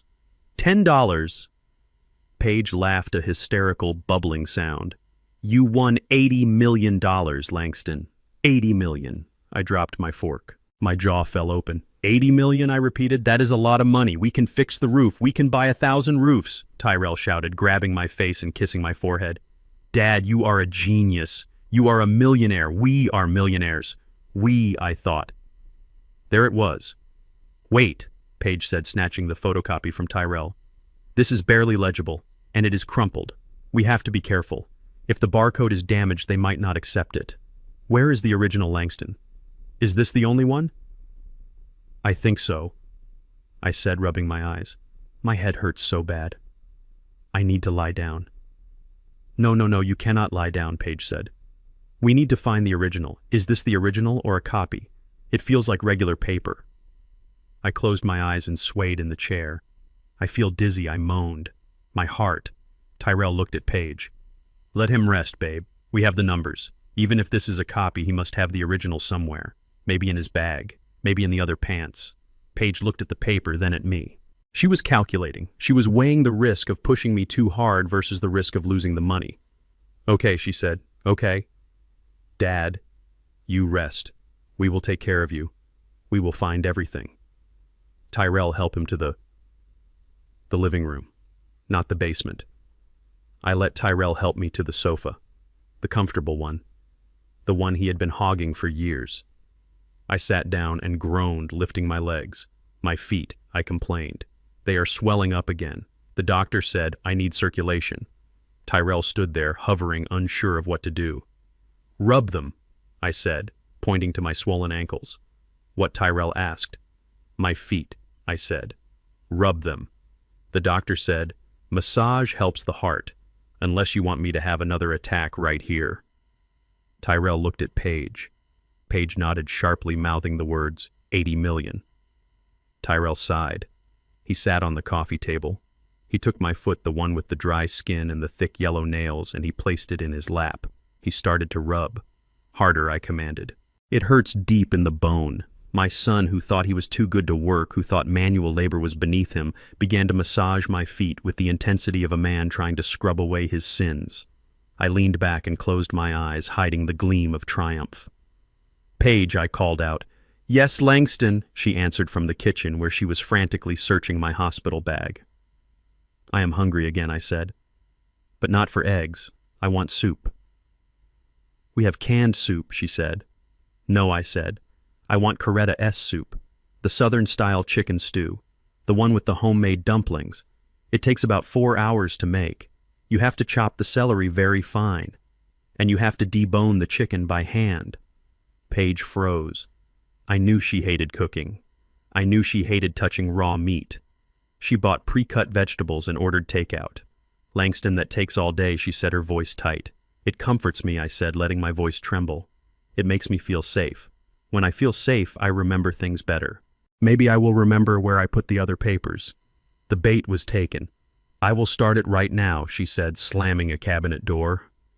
I sat there on the soft sofa getting a foot massage from my son while my daughter-in-law chopped onions in the kitchen, cursing under her breath. I watched the dust motes dancing in the sunlight streaming through the window. I remembered the basement. I remembered the air mattress. A little to the left, Tyrell, I said, closing my eyes, and used two hands. Do not be lazy. They wanted the money. They wanted the power. Well, they were going to work for it. They were going to serve the man they tried to bury. And when they were exhausted, when they had given me everything they had, I was going to show them exactly what their service was worth. Nothing. The chicken soup was salty and the dumplings were undercooked, but I ate every bite while Paige watched me with the intensity of a hawk circling a field mouse. I wiped my mouth with the linen napkin and let out a long, weary sigh. My gaze drifted toward the wall of bookshelves in the den. It was Coretta's library. She had spent 40 years collecting first editions, paperback mysteries, and history books. It was her sanctuary, and since she passed it had gathered nothing but dust because Tyrell and Paige did not read anything that did not appear on a phone screen. You know, I said, my voice trembling just enough to sell the performance. I think I might have put that paper in a book. The silence in the room broke instantly. Paige dropped the dish towel she was holding. Tyrell froze mid-massage on my left foot. A book, Tyrell asked, his eyes darting to the hundreds of volumes lining the walls. Which book, Dad? I frowned, rubbing my temples as if the effort of thinking was physically painful. I do not know, son. I was confused. The doctor said the anesthesia messes with the short-term memory. I just remember opening a book, maybe a blue one, or a red one. I wanted to keep it safe, like pressing a flower. Paige was already moving. She marched into the den, her eyes scanning the shelves with a mixture of greed and exhaustion. There were easily 500 books on those shelves. Well, she said, snapping her fingers at Tyrell, do not just sit there rubbing his feet. Start looking. What about Dad? Tyrell asked. He is fine, Paige hissed. He ate his soup. Get up, Tyrell, we have to find that ticket. I watched from the comfort of the sofa as my son and his wife descended upon my wife's legacy like a swarm of locusts. At first they were careful. They pulled books out one by one, shaking them gently by the spine, hoping the slip of paper would flutter out. They checked the blue books first, then the red ones. Nothing. Check them all. Paige commanded, her voice rising an octave. He said he was confused. It could be in any of them. The carefulness evaporated. Desperation took over. Tyrell started grabbing handfuls of paperbacks, ripping them off the shelves and fanning the pages aggressively. Books fell to the floor with heavy thuds. Dust billowed into the air, creating a haze in the afternoon sunlight. I watched Paige grab a vintage copy of Invisible Man, a book Coretta had treasured. She shook it violently, and when nothing fell out, she tossed it onto a pile of other discarded volumes, bending the cover. My heart clenched, but I kept my face impassive. They were destroying the physical memories of this house, but I reminded myself that they had already destroyed the spirit of it long ago.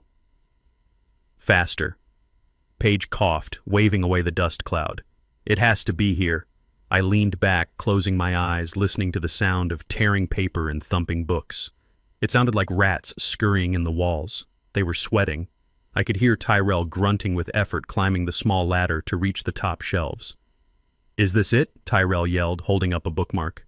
No, you idiot, that is a piece of cardboard, Paige screamed back. Keep looking.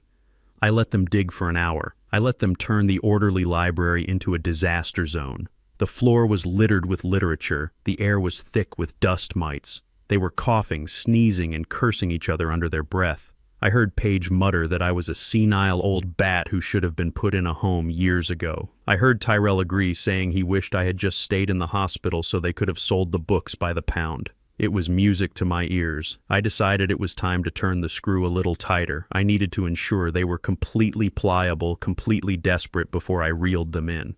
Tyrell, I called out, my voice weak and raspy. What, Dad? He barked from the den, sounding out of breath. I need my reading glasses, I said, and the folder from my nightstand, the blue one.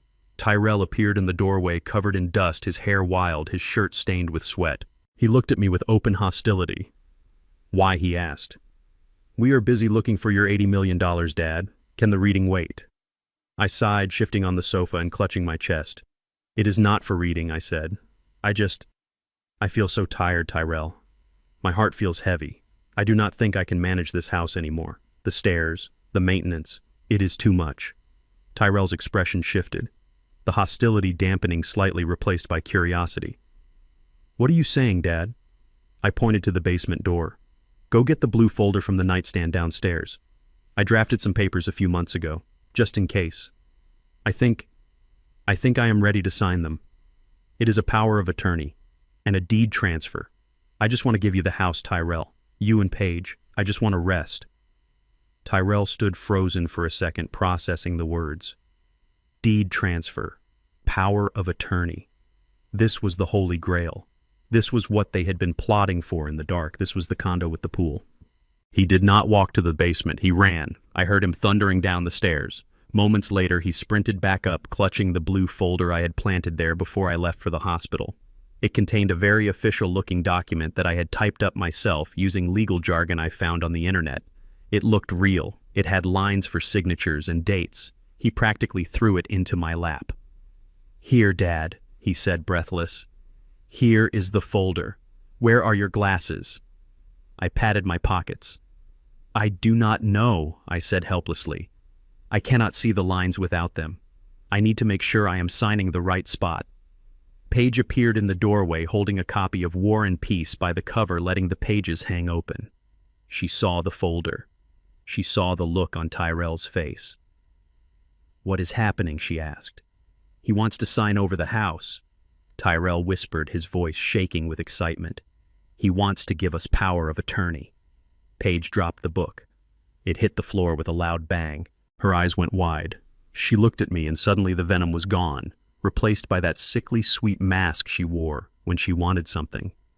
"Oh, Langston," she cooed, rushing over to me, ignoring the dust on her clothes.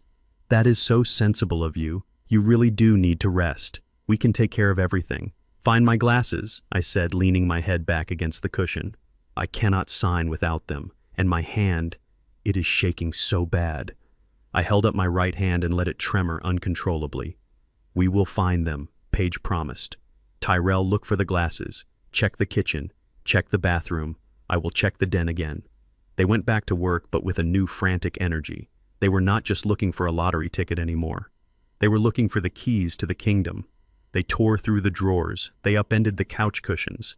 They were dismantling the house piece by piece, driven by a greed so pure it was almost impressive. I watched them for another 20 minutes. They were sweating profusely. Paige broke a nail and screamed but kept looking. Tyrell banged his shin on the coffee table and cursed but kept limping around. They were suffering. They were working harder for me in this one afternoon than they had in the last 5 years combined. I decided it was time for the mercy kill. Or rather, the kill. "Wait," I said, sitting up straight. They both froze, turning to look at me. "What is it?" Dad Tyrell asked, wiping sweat from his forehead. I remember I said slowly, my eyes widening as if a memory had just surfaced from the fog of my senility. "You remember the glasses?" Paige asked. "No," I said. "The ticket." The room went deadly silent. "The Bible," I whispered. "Coretta's Bible. The big leather one. I put it in there to bless it." Tyrell and Paige looked at each other. Then they looked at the den. There was one shelf they hadn't touched yet, the top shelf in the center where the oversized family Bible sat collecting dust. It was the only book Coretta had forbidden anyone from moving. Tyrell lunged for the ladder. Paige was right on his heels, grabbing his belt loop. "Move, Tyrell!" she shrieked. "Get it!" Tyrell scrambled up the ladder. He grabbed the heavy leather book. It was thick, bound in black leather with gold lettering. He almost dropped it in his haste. He climbed down, jumping the last 2 steps. Paige snatched it from his hands. She placed it on the coffee table right in front of me. Her hands were shaking so hard she could barely open the cover. "Open it," I commanded softly. She flipped the cover open. She flipped past the family tree page where my name and Coretta's name were written in calligraphy. She flipped past the Old Testament. She flipped through the Psalms, and there it was. Pressed between the pages of Proverbs, right at the verse that says, "Greedy men bring trouble to their families," lay the slip of paper. It was the photocopy I had made at the hotel, crumpled and stained to look authentic. Paige let out a scream that sounded like a steam whistle. "There it is," she yelled, grabbing the paper. "There it is." She held it up to the light. Tyrell crowded around her. They were laughing. They were hugging. Tyrell actually lifted Paige off the ground and spun her around. "We found it." Tyrell shouted, tears streaming down his face. "We found it. We are rich. We are rich." They were jumping up and down in the middle of the ruined library, surrounded by the desecrated remains of my wife's collection, celebrating their victory. They looked at me with eyes full of triumph. They thought they had won. They thought they had the money, and the house, and the power. Before I reveal what happened next, pause for a moment and comment the number 80 below. So I know you're still here with me, then keep watching, and you'll understand why that number matters and what follows. And just a quick note, parts of the story ahead are shaped for narrative and reflection and may not fully reflect real events. If that's not for you, this is a good place to stop watching. I smiled a weak, confused smile. Did we win? I asked, my voice trembling. Yes, Dad, Tyrell said, rushing over and hugging me so hard my ribs ached. We won. You won. $80 million. And the house? I asked, pointing to the blue folder. We will handle that too. Tyrell promised, pulling away. We will call the lawyer right now. We will get everything sorted. You do not have to worry about a thing. Good, I said, closing my eyes and letting my head drop back. Good. I am so tired. You rest, Dad. Paige said, her voice dripping with satisfaction as she smoothed out the crumpled photocopy. You just rest. We are going to take care of everything. I listened to them celebrating in the kitchen, popping open a bottle of champagne they had likely bought with my credit card. I listened to them planning their new life. I sat alone in the living room, surrounded by the mess they had made. I looked at the blue folder in my lap. I looked at the empty spot on the shelf where the Bible used to be. They were so happy. They were so sure. I reached into my pocket and touched the key to the safety deposit box where the real ticket sat safe and sound. Enjoy the champagne, I thought. It is the last thing you will ever taste that you did not pay for with your own sweat. The trap was set. The bait was taken. Now all I had to do was wait for the lawyer to arrive and spring the steel jaws shut. The doorbell rang at exactly 4 in the afternoon, cutting through the champagne-fueled celebration in the living room like a knife. Tyrell froze mid-laugh, his hand gripping the neck of the expensive bottle. Paige looked at the door with wide, panicked eyes as if she expected the police to burst in and snatch the lottery ticket away. I sat in my recliner, the new beige one they had bought to replace my old leather chair, and suppressed a smile. I knew exactly who was at the door because I had texted him the code word green light 20 minutes ago. It is probably the pizza, Tyrell said, his voice shaking slightly. We ordered pizza, right? I do not think so, son, I said, my voice raspy and weak. It sounded like a heavy knock. A lawyer knock. Tyrell went to the window and peered through the blinds. He turned back to us, his face pale. It is an old guy in a suit, he whispered. He has a briefcase. A big one. Paige scrambled to hide the lottery ticket photocopy under a magazine.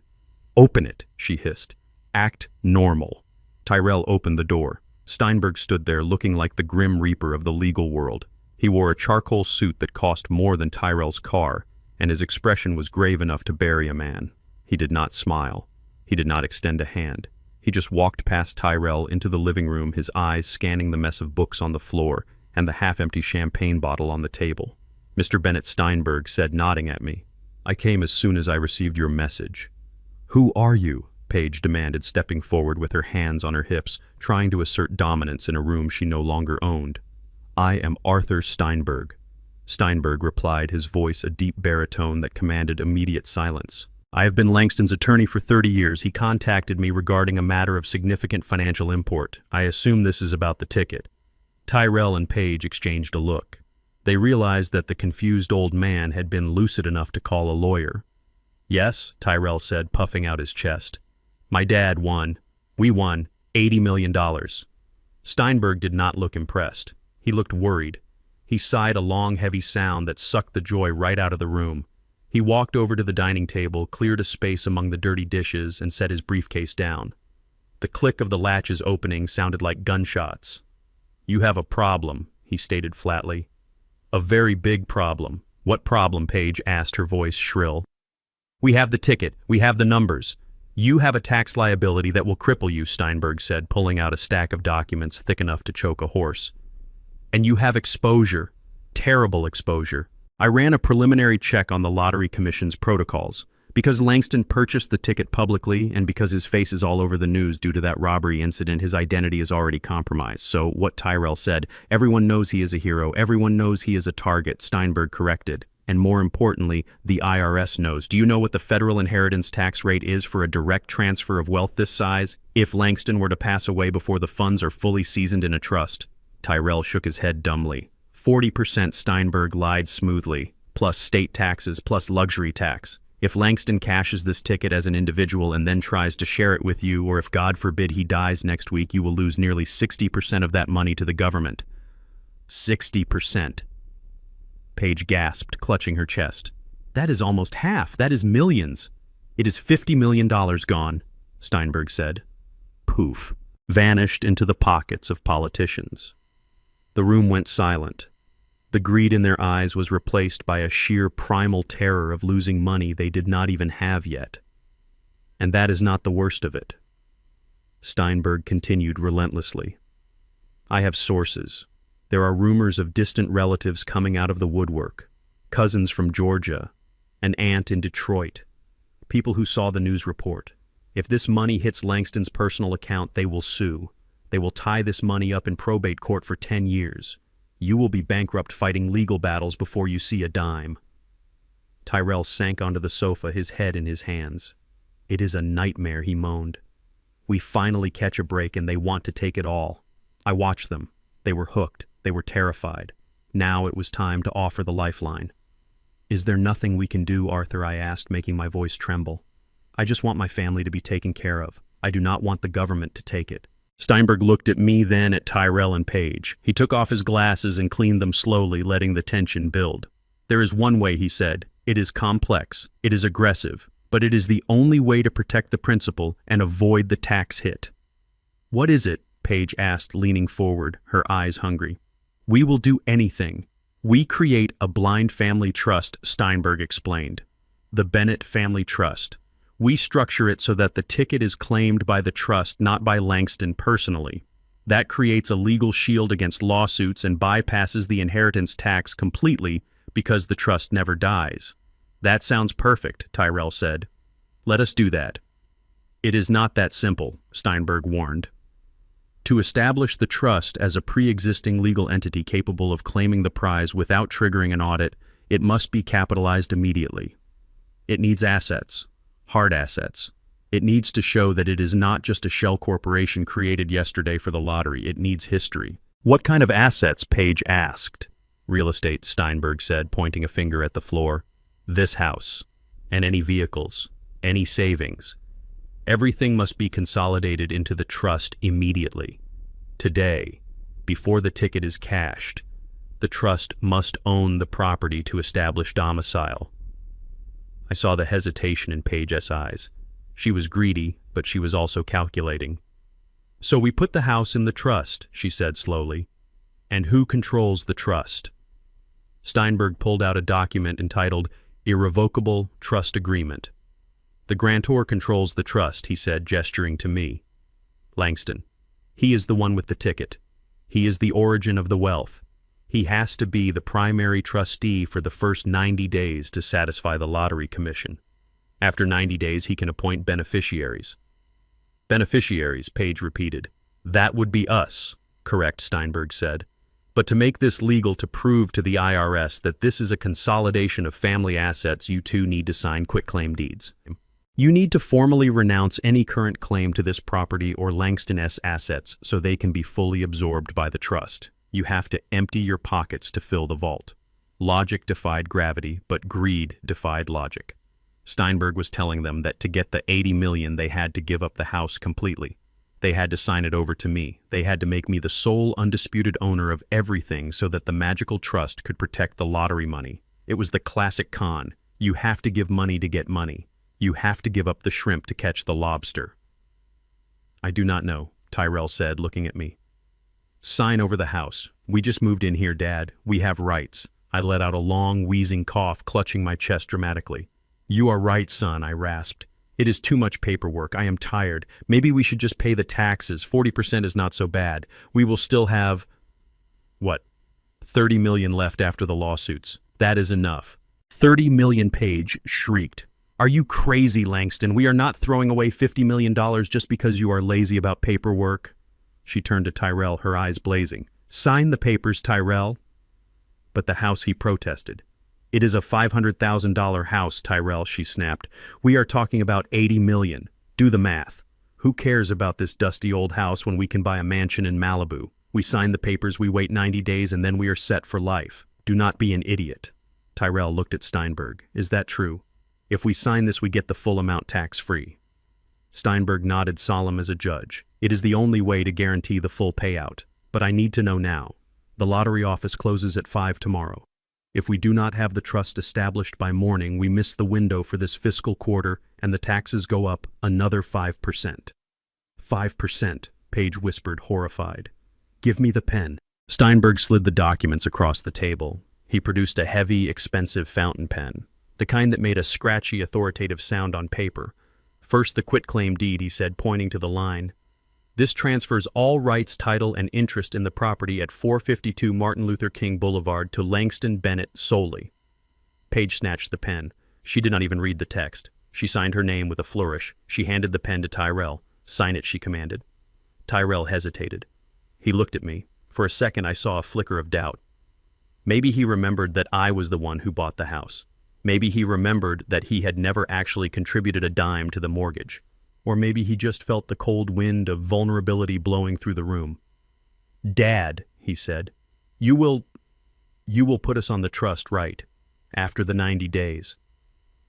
I looked him in the eye. I looked at the son who had told me to call a taxi because the game was tied. Of course, son, I said softly. I said, family takes care of family. He believed me. Or he wanted the money so bad he forced himself to believe me. He bent down and signed the deed.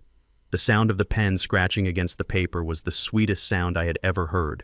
It sounded like a lock clicking shut. Steinberg took the deed and slid the next document forward. Now the waiver of beneficiary rights, Steinberg said.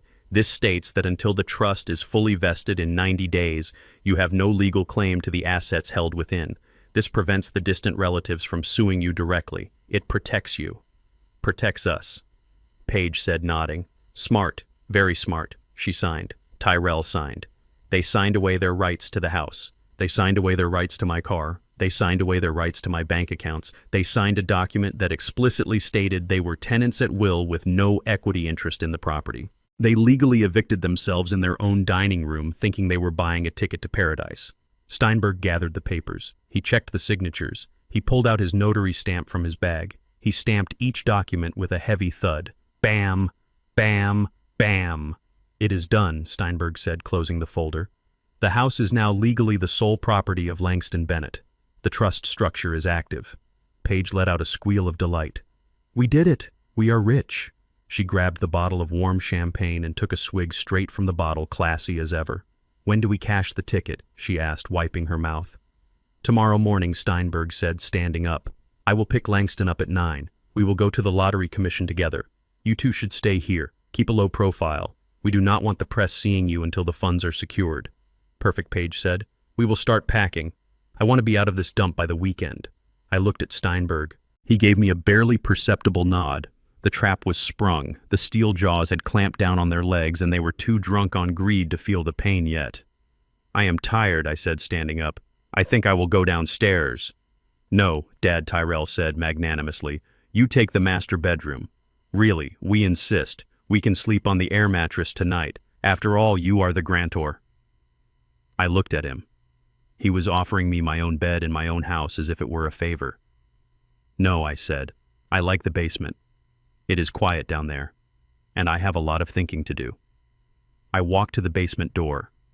I did not look back. I went down the stairs into the cool, damp dark.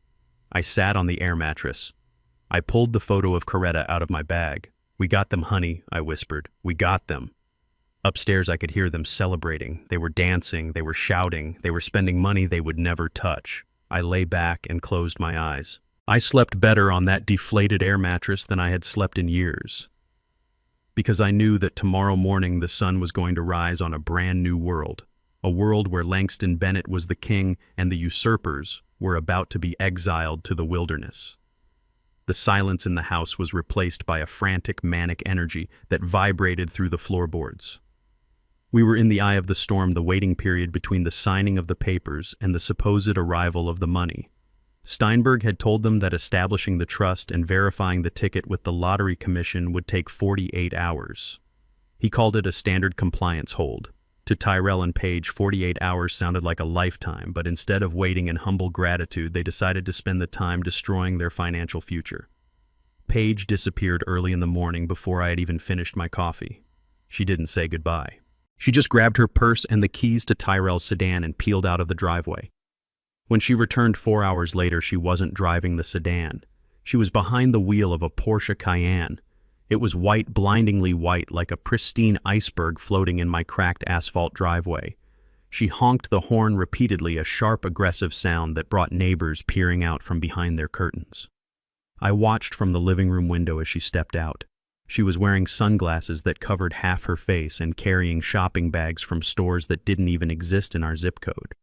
She marched into the house and threw the keys on the coffee table right next to my foot. "Look at that beauty," she said, breathless with adrenaline. 0 to 60 in 3 seconds. I looked at the key fob. It was heavy and sleek. "How did you pay for that, Paige?" I asked, my voice quiet. "The money has not cleared yet." She laughed, a dismissive sound that grated on my nerves. "Credit Langston." The power of leverage. I went to the dealership and showed them the photo of the ticket. I showed them the email from Steinberg about the trust. They practically licked the floor. I put $50,000 down on the platinum card and financed the rest at a ridiculous interest rate, but who cares? We will pay it off in cash on Friday. She didn't stop at the car. She pulled out her iPad and started showing Tyrell photos of mansions. "I put a deposit on the villa in Silver Creek," she announced. "It is non-refundable, but it secures the property, $10,000. And I ordered the Italian marble sofa for the new living room, another $15,000. She was swiping her credit cards like they were magic wands. I knew for a fact that those cards were already near their limit. She must have called the banks, screamed at supervisors, promised them millions just to get the limits raised for this spree. She was digging a hole so deep she would never see the sun again. She was buying a lifestyle she hadn't earned with money she didn't have, based on a lie she was too greedy to question. I sat there clutching my cane, watching her spend. Every dollar she charged was another nail in her coffin. She was so confident, so arrogant. She didn't look at me as a person anymore. I was just the ATM that dispensed the cash to cover her madness. But if Paige's greed was a fire, Tyrell's arrogance was an explosion. He had been pacing the house all morning, agitated and restless. Seeing Paige's new car seemed to snap something inside him. He didn't want to just buy things. He wanted to settle scores. He wanted to feel powerful. "I am going out," he announced, grabbing the keys to the sedan Paige had abandoned. "I have some business to finish." I knew exactly where he was going. He was going to the logistics warehouse where he used to work. He had told me he quit because the management didn't respect his vision. The truth, which I learned from a friend who worked security there, was that Tyrell had been fired for sleeping in a forklift and stealing copper wire. He had left in shame, escorted out by guards. Now he was going back. I did not try to stop him. I let him go. I sat in the living room and waited. 2 hours later, my phone buzzed. It was a notification from a local community Facebook group. Someone had started a live stream titled, "Local Lottery Winner Goes Crazy." I clicked the link. The video was shaky, filmed on a cell phone. It showed Tyrell standing in the middle of a loading dock wearing his best Sunday suit, which looked ridiculous amidst the pallets and forklifts. He was screaming. "Look at you all," he yelled, pointing a finger at a group of workers in neon vests. "You are ants. You are nothing. I made $80 million today. I could buy this whole building and turn it into a parking lot for my cars." He walked up to a man in a white shirt, presumably the manager who had fired him. Tyrell got right in his face. "Remember me, Henderson," he sneered. "Remember when you said I was lazy? Remember when you said I would never amount to anything? Who is the loser now? I am rich. I am a king. And you are just a little man with a clipboard." Tyrell knocked the clipboard out of the man's hand. Papers scattered across the dirty concrete. Tyrell laughed, a manic, unhinged sound. He reached into his pocket and pulled out a wad of cash, likely the last of the emergency fund he had stolen from my drawer upstairs. He threw the bills into the air, making it rain on the loading dock. "Pick it up," he shouted at his former colleagues. "Pick it up, peasants. That is more than you make in a week." Security guards rushed into the frame. Tyrell didn't run. He let them grab him, still laughing. "Do not touch the suit," he screamed as they dragged him toward the exit. "This suit costs more than your life." The video ended. I put the phone down. My chest felt tight, not from surgical pain, but from a profound, hollow sadness. That was my son. That was the boy I had taught to fish. That was the boy I had taught to change a tire. Somewhere along the way, the rot had set in so deep it had consumed him whole. He wasn't just lazy, he was malicious. He wanted to hurt people. He wanted to make others feel small, to make himself feel big. He came home an hour later disheveled and sweating, but with a gleam of triumph in his eyes. "I handled it, Dad," he bragged, pouring himself a drink. I closed that chapter. They know who Langston Bennett's son is now. Yes, I thought. They certainly do. And soon the police will know too. Evening fell. The house quieted down. The manic energy of the day began to fade into a heavy exhaustion. Tyrell passed out on the sofa, still wearing his suit jacket. Paige was on the back patio, pacing back and forth with a glass of wine and her phone pressed to her ear. I needed water. I walked to the kitchen, moving silently in my socks. The patio door was cracked open just a sliver to let in the cool night air. I could hear Paige's voice clearly. She wasn't shouting anymore. She was using her business voice, the one she used when she was trying to negotiate a discount or return a dress she had already worn. "Yes, Sunnyvale Estates," she said. "I am looking at the brochure right now. I want the Platinum Suite, the one with the private garden view." I froze. Sunnyvale Estates was the most expensive assisted living facility in the state. It was where the senators and the retired judges went to die. "Yes, money is no object," she continued. "We want the best for him." "For the first month." She paused, listening to the person on the other line. "Yes, you heard me correctly. Just 1 month. We need to park him somewhere comfortable while the legalities are finalized. We want him happy and quiet for 30 days. She took a sip of wine. I could hear the liquid slosh in the glass. "After the 30 days, once the trust assets are fully transferred to our personal accounts, we will be discontinuing the private funding. Yes, I understand that means he will have to be moved." She laughed. It was a cold, dry sound that chilled me more than the night air ever could. "Oh, do not worry about where he goes after that. Transfer him to the state ward. Send him to the charity wing. I really do not care, as long as he is out of the Platinum Suite and out of my life. He thinks he is moving into the new mansion with us. Can you believe that? He smells like old medicine and dusty books. I am not having that in my new house. Give him 30 days of luxury so he signs whatever we need him to sign and then flush him." I stepped back from the window. My hand went to my chest, instinctively covering the scar.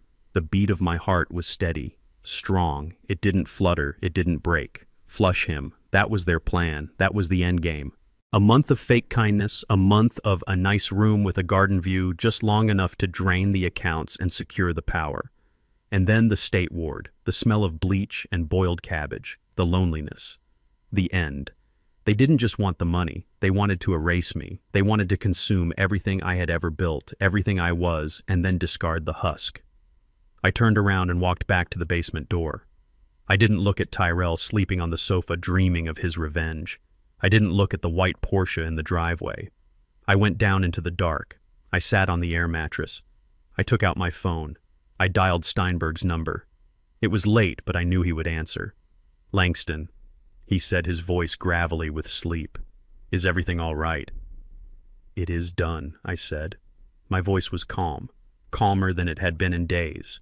"Did they sign?" Steinberg asked. "They signed," I said. "And they spent. And they confessed." "Confessed to what?" "To everything," I said. "To who they really are." There was a pause on the line. "Are you ready for tomorrow, Langston? It is going to be ugly." I looked at the concrete walls of my basement prison. "Bring the police, Steinberg," I said. "Bring the new owner. And bring a camera crew if you can. I want everyone to see this." I hung up. I lay down in the dark, but I didn't close my eyes.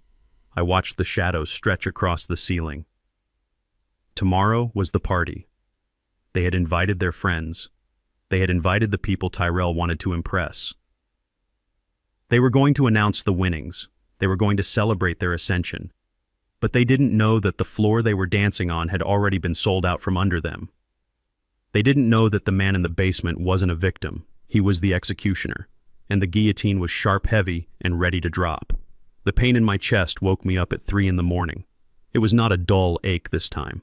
It was a sharp stabbing sensation that radiated from my sternum all the way down to my fingertips. My prescription pain medication was supposed to be on the nightstand next to the air mattress, but the bottle was empty. I remembered seeing Tyrell move a box of medical supplies upstairs earlier in the day during their frantic search for the lottery ticket. He must have taken the refill bottle with him either by accident or because he thought he might need it for his own recreational use. I knew I could not make it through the night without that medicine. My heart felt like it was trying to beat its way out of a cage of barbed wire. I pushed myself up from the mattress, groaning as my joints popped. The basement was freezing. I wrapped my thin robe tighter around my body and walked to the stairs. Every step was a battle against gravity. I climbed slowly, my hand gripping the rail until my knuckles turned white. When I reached the top of the stairs, the house was silent. The only sound was the hum of the refrigerator and the distant sound of traffic from the highway. I walked down the hallway toward the master bedroom. My bedroom. Or at least it used to be. The door was slightly ajar. I pushed it open and stepped inside. The moonlight filtered through the window, illuminating the transformation Paige had wrought. The walls were that pale, sickly green she loved. My heavy oak bed frame was gone, replaced by a low platform bed with white sheets that looked too pristine to touch. Yoga mats were rolled up in the corner, and a large mirror leaned against the wall, reflecting my hunched, broken silhouette. I moved toward the ensuite bathroom, hoping to find my pills in the medicine cabinet. As I passed the vanity table, something caught my eye. It was sitting atop a pile of fashion magazines, shoved carelessly to the side as if it were a piece of junk. It was Coretta's jewelry box. It was a small mahogany chest lined with red velvet. I had bought it for her on our 10th anniversary. It was one of the first nice things I could afford to give her. She treated that box like the Ark of the Covenant. She polished the wood every week. She kept it organized and pristine. Seeing it there, sitting crooked on a pile of glossy paper with a coffee ring staining the wood lid, made my stomach turn. I forgot about the pain in my chest. I forgot about the medicine. I walked over to the vanity and reached out with a trembling hand. I lifted the lid. Inside it was a chaotic jumble. Necklaces were knotted together in a gold and silver tangle. Rings were scattered loose, not in their slots. But my eyes went straight to the small compartment in the center. The place where Coretta kept her most prized possession, her pearl earrings. They were Akoya pearls. I had saved for 2 years to buy them for her 50th birthday. They were not just jewelry, they were a promise. Coretta had worn them to church every Sunday. She had worn them to Tyrell's graduation. She had worn them in the casket when I said goodbye to her. I had taken them off her before they closed the lid because she had made me promise to save them. Save them for Tyrell's wife, she had said. Or his daughter. Keep them in the family Langston. I saw the creamy white spheres sitting in the velvet groove. I let out a breath I didn't know I was holding. They were still there. I reached out to touch them. I needed to feel something of hers. I needed to feel the cool, smooth weight of the only woman who had ever truly loved me. My finger brushed against the pearl. It felt warm. I frowned. Real pearls are cold to the touch. They take time to warm up to the skin. These felt like room temperature plastic. I picked one up. It was light, too light. It felt like nothing in my palm.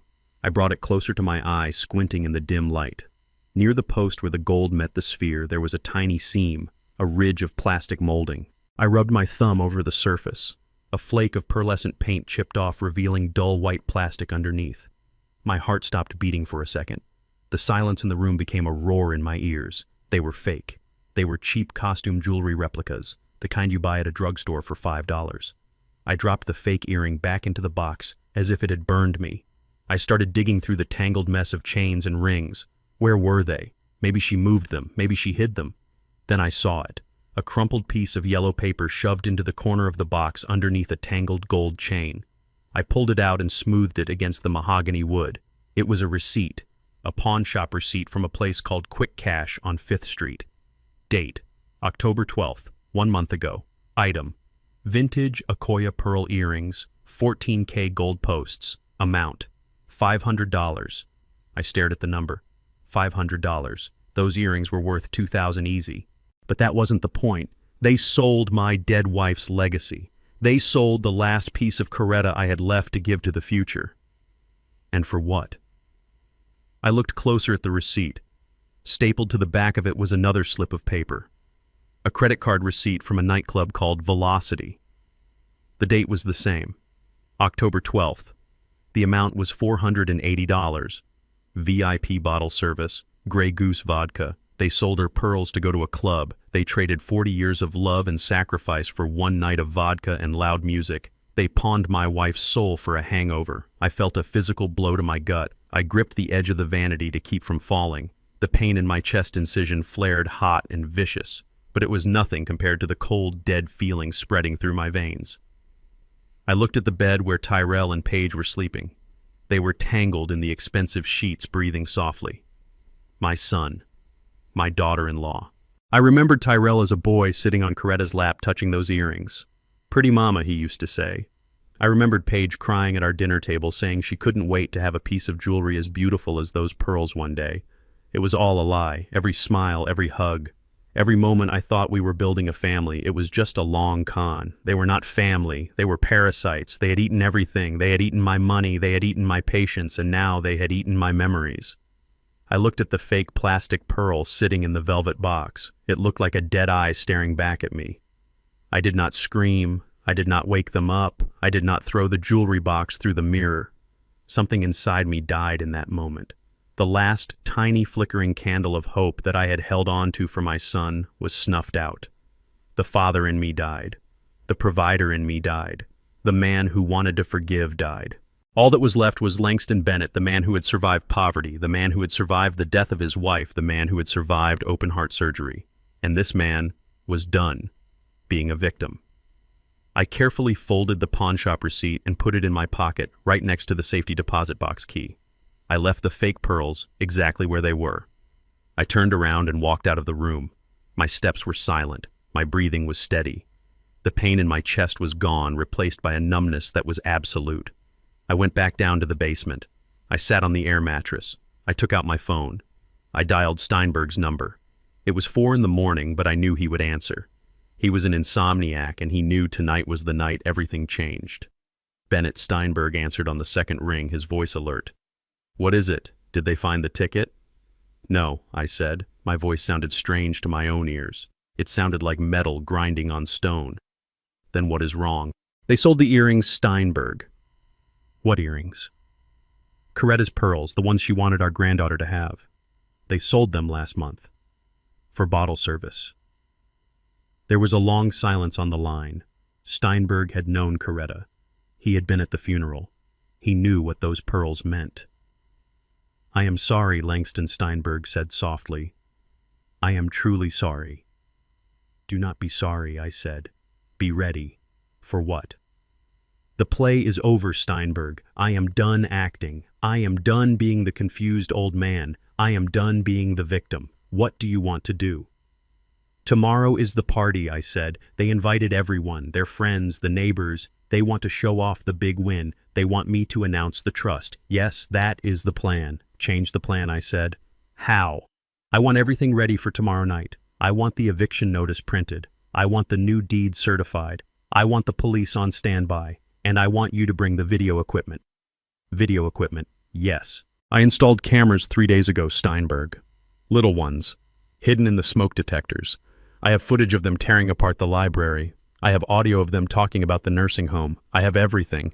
"You want to show it at the party?" Steinberg asked. "I want to burn it all down," I said. "I want to show everyone who they really are. I want their friends to see it. I want the neighbors to see it. I want them to stand in the middle of that room and feel the shame peel the skin off their bones. It will be brutal," Langston Steinberg warned. "It will be a massacre." "Good," I said, "because they didn't just steal my money, Steinberg. They stole my wife's memory. They pawned her spirit for $500. "I understand," Steinberg said. "I will make the calls. Noon tomorrow." "Make it 1 o'clock, I said. "Let them get a few drinks in. Let them feel comfortable. Let them feel rich. It will hurt more when they fall." I hung up the phone. I reached into my bag and pulled out the photo of Coretta. I traced her face with my thumb. I looked at the pearls in her ears in the photo. They were white and luminous. "I will get them back, honey," I whispered to the picture. "I will buy them back from the pawn shop first thing in the morning. And then I am going to make sure the people who did this never touch anything beautiful again." I lay back on the mattress. I stared at the ceiling, listening to the house settle. It was the last night I would ever spend in this basement. It was the last night Tyrell and Paige would ever sleep in a bed they didn't pay for. Tomorrow was execution day. and the judge, the jury, and the executioner were all lying right here on this air mattress waiting for the sun to rise.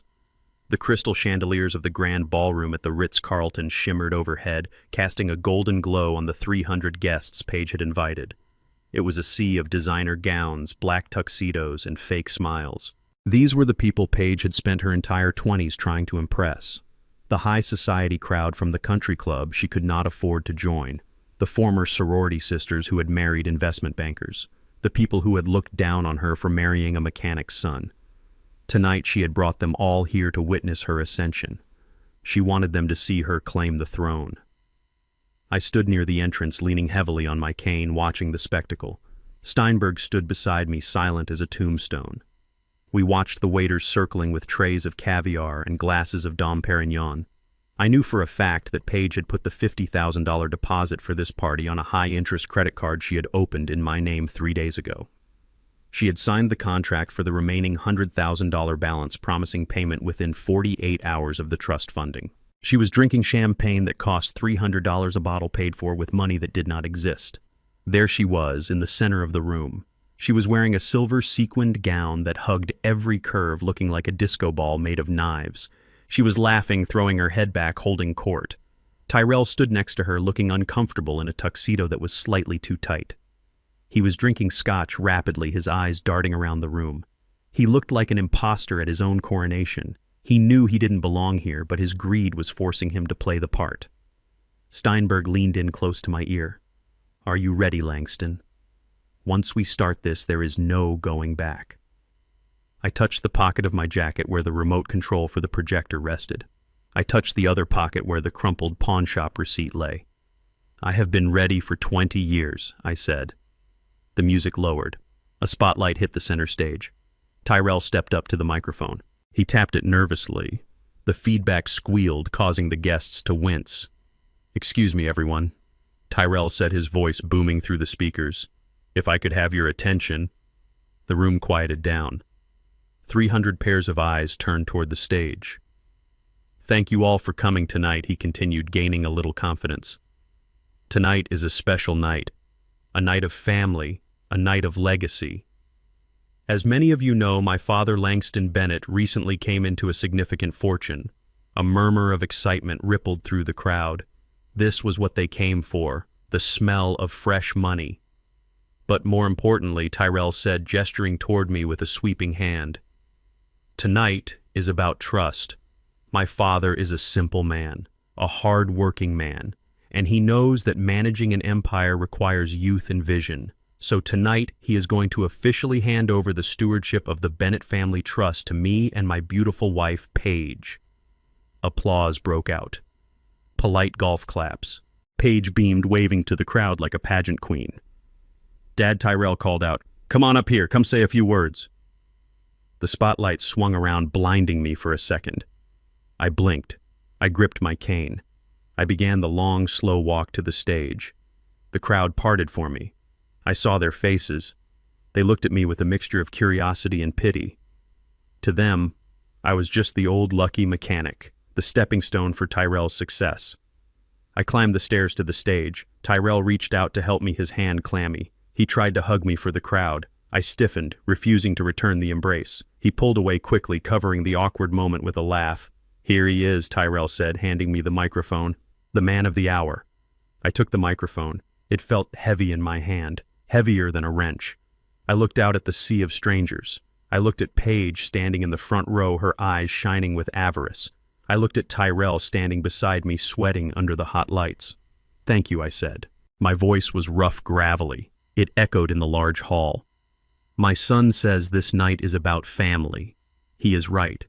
It is about knowing who your family really is." Tyrell nodded encouragingly, thinking I was going off on a sentimental tangent. "I want to tell you a story." I continued. A story about a man who loved his son. This man was a mechanic. He worked with his hands. He came home with oil on his skin every day for 40 years. He did this so his son would never have to touch a tire iron. He did this so his son could go to college. He did this so his son could have soft hands. The room was silent. People love a rags to riches story. The son grew up, I said. He got married to a woman with expensive tastes, and the father was happy because he thought his son had found love. But then the father got sick. His heart began to fail. He needed surgery. He needed help. I paused. I looked directly at Paige. Her smile faltered slightly.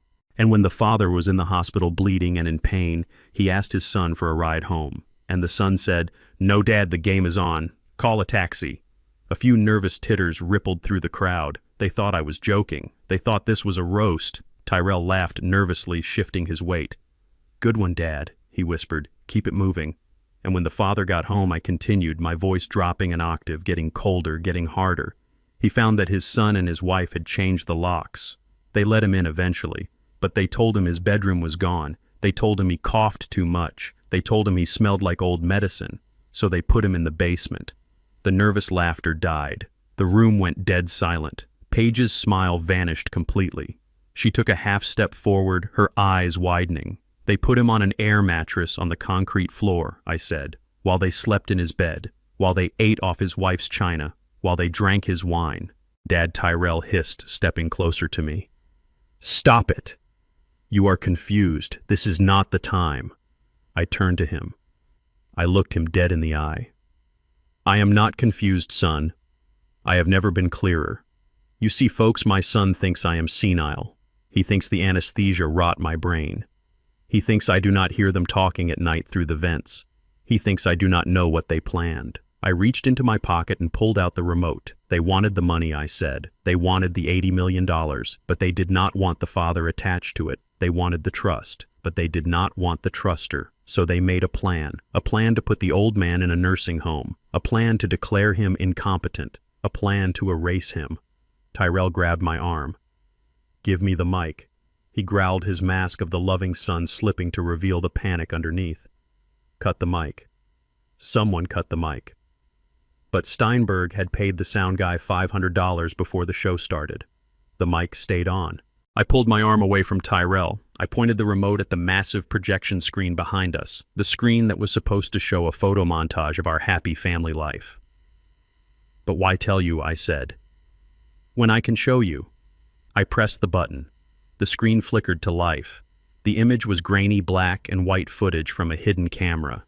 It showed my living room. The timestamp was 3 days ago.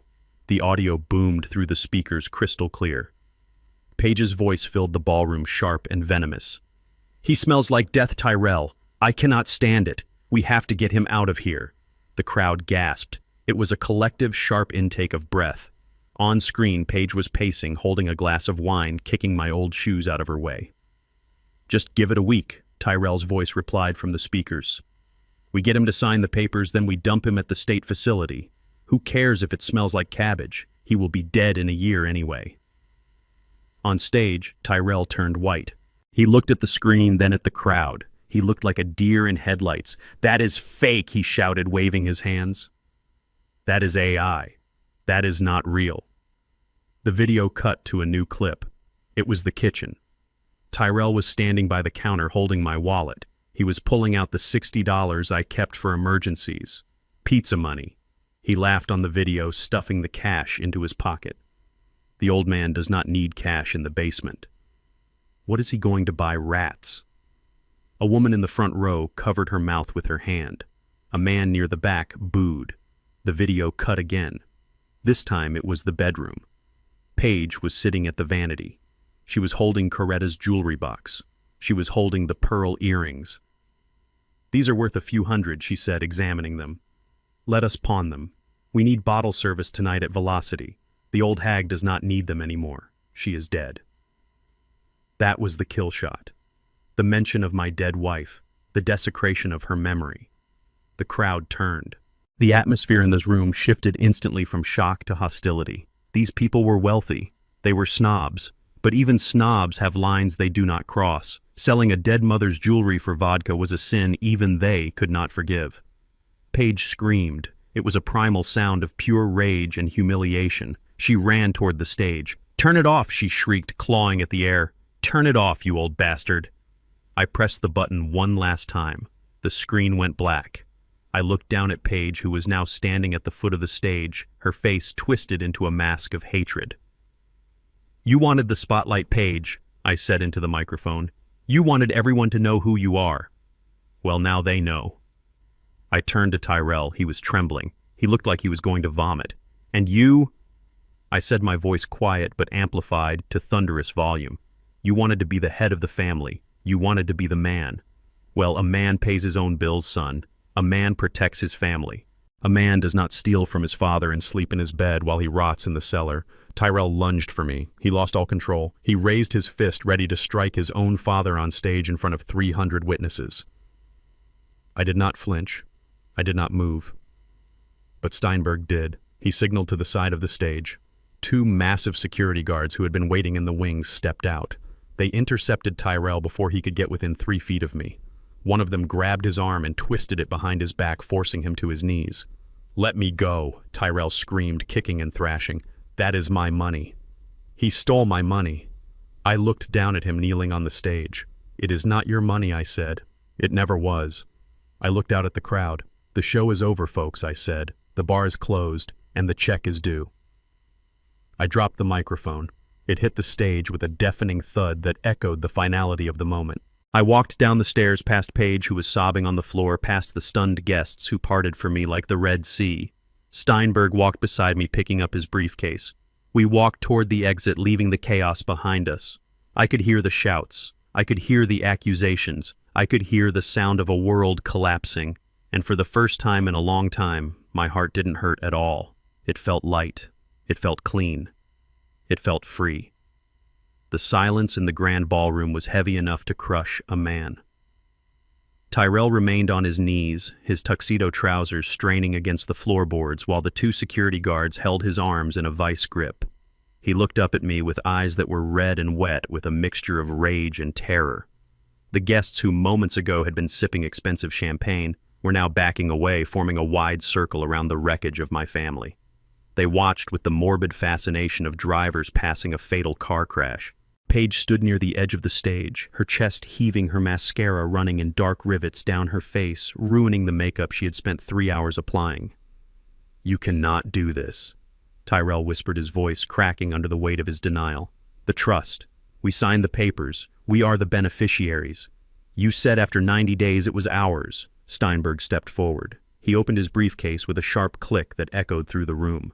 He pulled out the document Tyrell and Paige had signed with such eager greed just 24 hours ago. He held it up to the light so everyone could see the signature.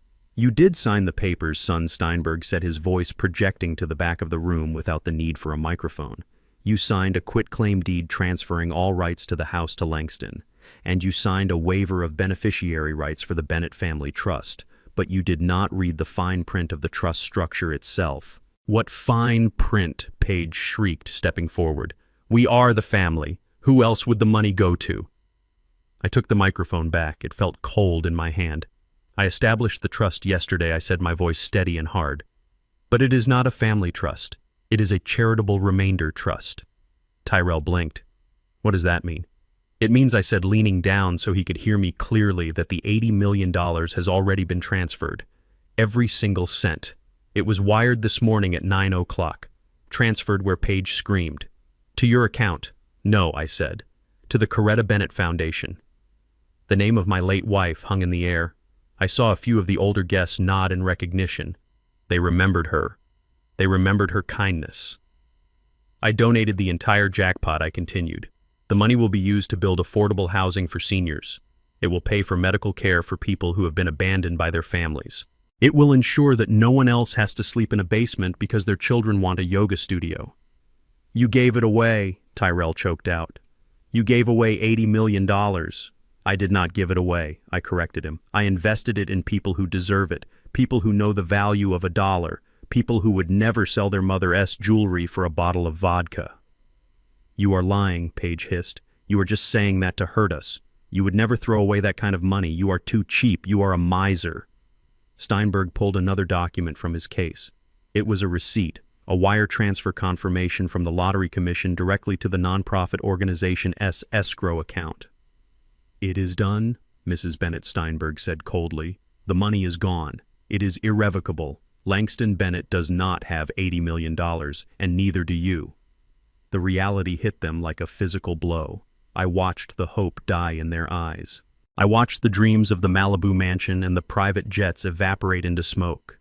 They were not millionaires. They were just two broke people in expensive clothes they could not afford standing in a room full of people who now despised them.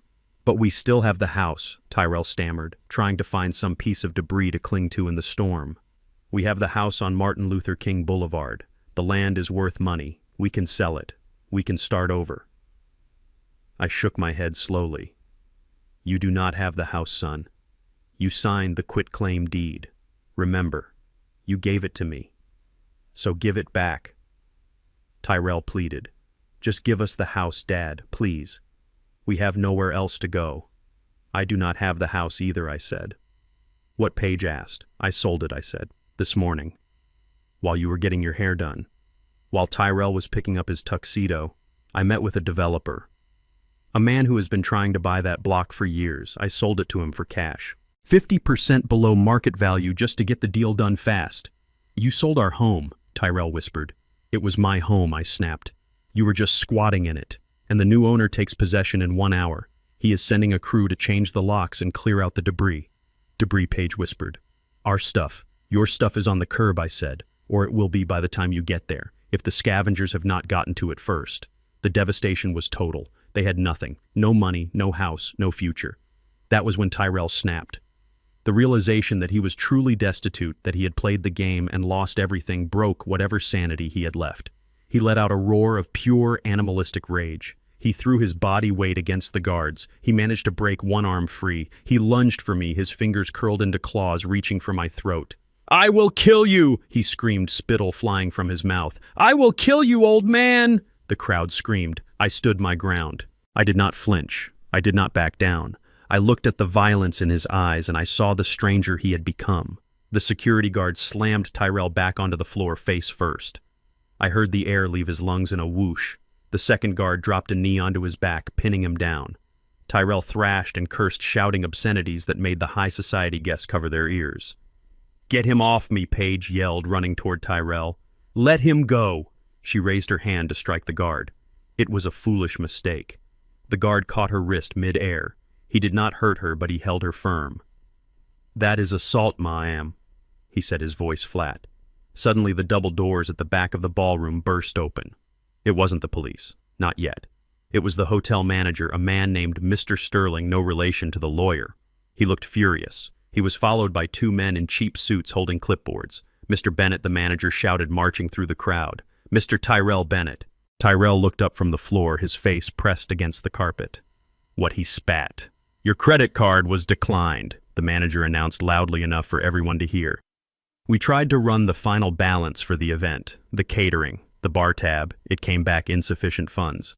We tried the secondary card, also declined. We tried your wife's card, declined. Of course they were declined, I thought. I had called the fraud department this morning. I had reported all the cards Paige had opened in my name as stolen. I had frozen everything. "That is a mistake," Paige shouted, struggling against the guard. "We are millionaires. Run it again." "It has been run 5 times, the manager said, his face red. "The bill is $150,000, and unless you can produce a valid form of payment right now, I am calling the authorities for theft of services." $150,000, Tyrell moaned into the carpet. "And we are next," one of the men with the clipboard said, stepping forward. He looked at Tyrell on the floor, then at Paige. "Are you Paige Bennett? Get away from me," she hissed. "You are served," the man said, dropping a stack of papers on the floor next to her. "Lawsuit from the Porsche dealership. You put a deposit down with a fraudulent check. They want the car back immediately." The second man stepped up. "And this is from the furniture store, and the travel agency, and the wedding planner." Papers rained down on them like confetti at a parade from hell. Lawsuits, summons, demands for payment. The debt they had racked up in 48 hours based on a lie was burying them alive. Steinberg looked at me and checked his watch. "Right on time," he murmured. Then came the sirens. We could hear them wailing outside, getting closer and closer. The guests began to scatter, heading for the exits, terrified of being associated with the disaster unfolding on stage. The police entered the ballroom. 4 uniformed officers. They did not look happy. They saw the security guards holding Tyrell down. They saw Paige screaming at the process server. "What is going on here?" the sergeant demanded. That woman tried to assault my staff, the security guard said, pointing at Paige, and this man tried to attack his father. Arrest them, I said, stepping forward. My voice was calm, cold. I want to press charges. Attempted assault, elder abuse, and fraud. Fraud. Paige screamed, "You are the fraud. You tricked us." "I did not trick you," I said. "I tested you, and you failed." The police hauled Tyrell up from the floor. He was weeping now, the rage replaced by a pathetic sobbing fear. They handcuffed him. The click of the metal cuffs was the final period at the end of his sentence. "Dad, please," he cried, snot running down his nose. "Dad, do not let them take me. I am your son." I looked at him. I looked at the man who had left me at the hospital, the man who had put me in a basement. "I have no son," I said. My son died a long time ago." They handcuffed Paige. She kicked and screamed, cursing me, cursing Tyrell, cursing the world.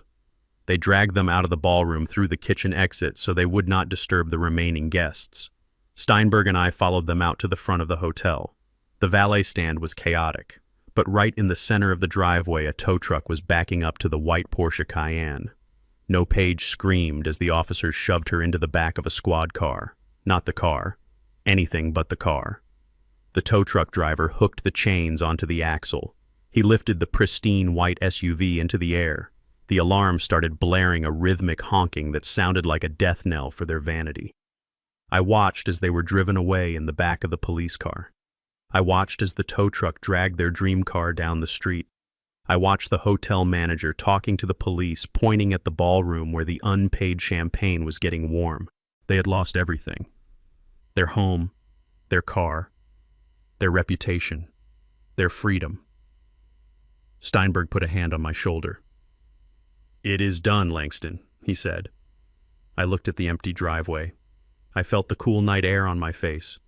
My chest still ached from the surgery, but the heaviness, the crushing weight of betrayal was gone. "Let us go," I said. "Where to?" Steinberg asked. "To the airport," I said. "I have a plane to catch." I did not look back. I walked away from the luxury hotel, away from the wreckage of my family. I hailed a taxi. Not a limousine, just a regular yellow cab. The driver looked at me in the rearview mirror. "Where to, boss?" "Take me to the terminal," I said, "and turn off the meter. I am buying the ride." I leaned back in the seat and closed my eyes. For the first time in years, I did not have to worry about anyone but myself. I was 70 years old. I had a heart condition. I was alone. But as the taxi merged onto the highway heading toward a future I had chosen for myself, I realized I had never been more alive. The surgery had fixed my heart, but tonight I had saved my soul. 3 months have passed since the night the police dragged my son out of the Ritz-Carlton in handcuffs. The legal fallout was swift and brutal. Tyrell and Paige turned on each other before they even made bail. Their divorce was not a separation of assets because they had no assets to separate. It was a separation of debts. They fought over who was responsible for the credit card fraud, who was responsible for the bounced checks, and who was responsible for the destruction of their lives. In the end, the judge granted the divorce, but he could not grant them dignity. I heard through the grapevine that Tyrell is currently working the fry station at a fast food joint on the south side. The same boy who refused to get grease under his fingernails is now going home every night smelling of old oil and onions.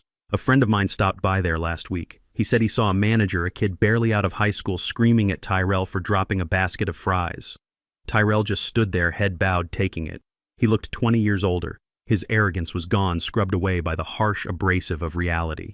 He lives in a studio apartment above a laundromat. No 85-inch television, no designer candles. Just a mattress on the floor and the sound of spinning washing machines to keep him company. Paige fared no better. When the debt collectors started calling her parents' house, her mother and father finally did the math. They realized their daughter was radioactive. They kicked her out. Last I heard, she was couch surfing with the few friends who hadn't blocked her number yet, dodging process servers and trying to sell her designer clothes on the internet for pennies on the dollar. She wanted a life of luxury. She ended up with a life of fleeing. As for me, I am thousands of miles away from the smell of fast food and the noise of the city. The sun is setting over the Mediterranean Sea, painting the water in shades of violet and gold.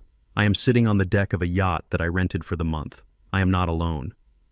Steinberg is here, snoring softly in a lounge chair with a fishing hat pulled over his eyes. And 2 other friends from the old neighborhood, men who stood by me when Coretta died, men who never asked me for a dime, are playing dominoes at the table behind me. My chest does not hurt anymore. The scar is there, a silver line down my sternum, but the heart underneath it beats strong and steady. The salt air fills my lungs, clearing out the last remnants of the basement mold. I feel healthy. I feel vibrant. I feel like a man who has been given a second chance at life, and I am not wasting a single second of it. On the table next to my iced tea is a stack of folders. They are applications for the Coretta Bennett Vocational Scholarship. We launched it last month. It pays full tuition and tools for young men and women who want to learn a trade. Mechanics, plumbers, electricians, the people who build the world, the people who get their hands dirty. I read their essays. I see their hunger. I see their respect for hard work. These kids are my legacy now. They are the children I should have had. I signed the approval for a young girl from Detroit who wants to open her own garage. She reminds me of Coretta, fierce and smart. I wrote a personal note on her acceptance letter telling her to never let anyone tell her she is just a mechanic. My phone buzzed against the teak table. It was a vibration I had grown unaccustomed to as I mostly kept the device off. I picked it up. A message notification flashed on the screen. It was from a number I had deleted but recognized instantly. Tyrell. I opened the message. It was a wall of text. Dad, I am so sorry. I know I messed up. I am working hard now. I am trying. But rent is due, and I am hungry. Please, Dad, just a little help. I miss you. I love you. I looked at the words. 3 months ago, they might have twisted a knife in my gut. They might have made me feel guilty. They might have made me wonder if I had been too harsh. But today, looking at the endless blue horizon, I felt nothing. No anger, no pity, no love, just a profound indifference. He was a stranger to me, a stranger who had tried to bury me and now wanted me to dig him out. I did not finish reading the message. I did not reply. I stood up and walked to the railing of the yacht. The water churned white against the hull below. I held the phone out over the edge. It was the last tether, the last line connecting me to a past that was dead. I opened my hand. The phone tumbled end over end, flashing silver in the sunset, before hitting the water with a small, insignificant splash. It sank instantly, disappearing into the deep blue. Steinberg grunted from his chair, shifting his hat. "Did you drop something, Langston?" "Just some trash," I said, smiling. "Just clearing the deck." I turned my back on the ocean and walked over to the domino table. "Deal me in," I said, pulling up a chair. "I am feeling lucky." My friends laughed and made room for me. The tiles clacked against the table, a rhythm of friendship and peace. The sun dipped below the horizon, ending the day, but for me, it felt like the sun was just rising. I was Langston Bennett. I was 70 years old, and my life was just beginning. I look back at my own choices honestly. I stayed silent too long, trusted the wrong people, and paid the price. My advice is simple. Don't live like I did. Protect your dignity early. This family betrayal showed me how a family story can collapse when greed replaces respect. I turned to God for strength. When my voice failed, I asked God for clarity when lies closed in, and I thanked God when truth finally stood upright. I believe blood alone does not define loyalty. This family betrayal became a warning, not an excuse for hate. I share this family story so you don't repeat my mistakes, because family betrayal often hides behind smiles, even in a family story. If this story spoke to you, leave a comment and subscribe so these lessons can reach others. Thank you for staying to the end. Please note, future stories include fictionalized elements created for educational reflection. If that's not for you, feel free to choose other content.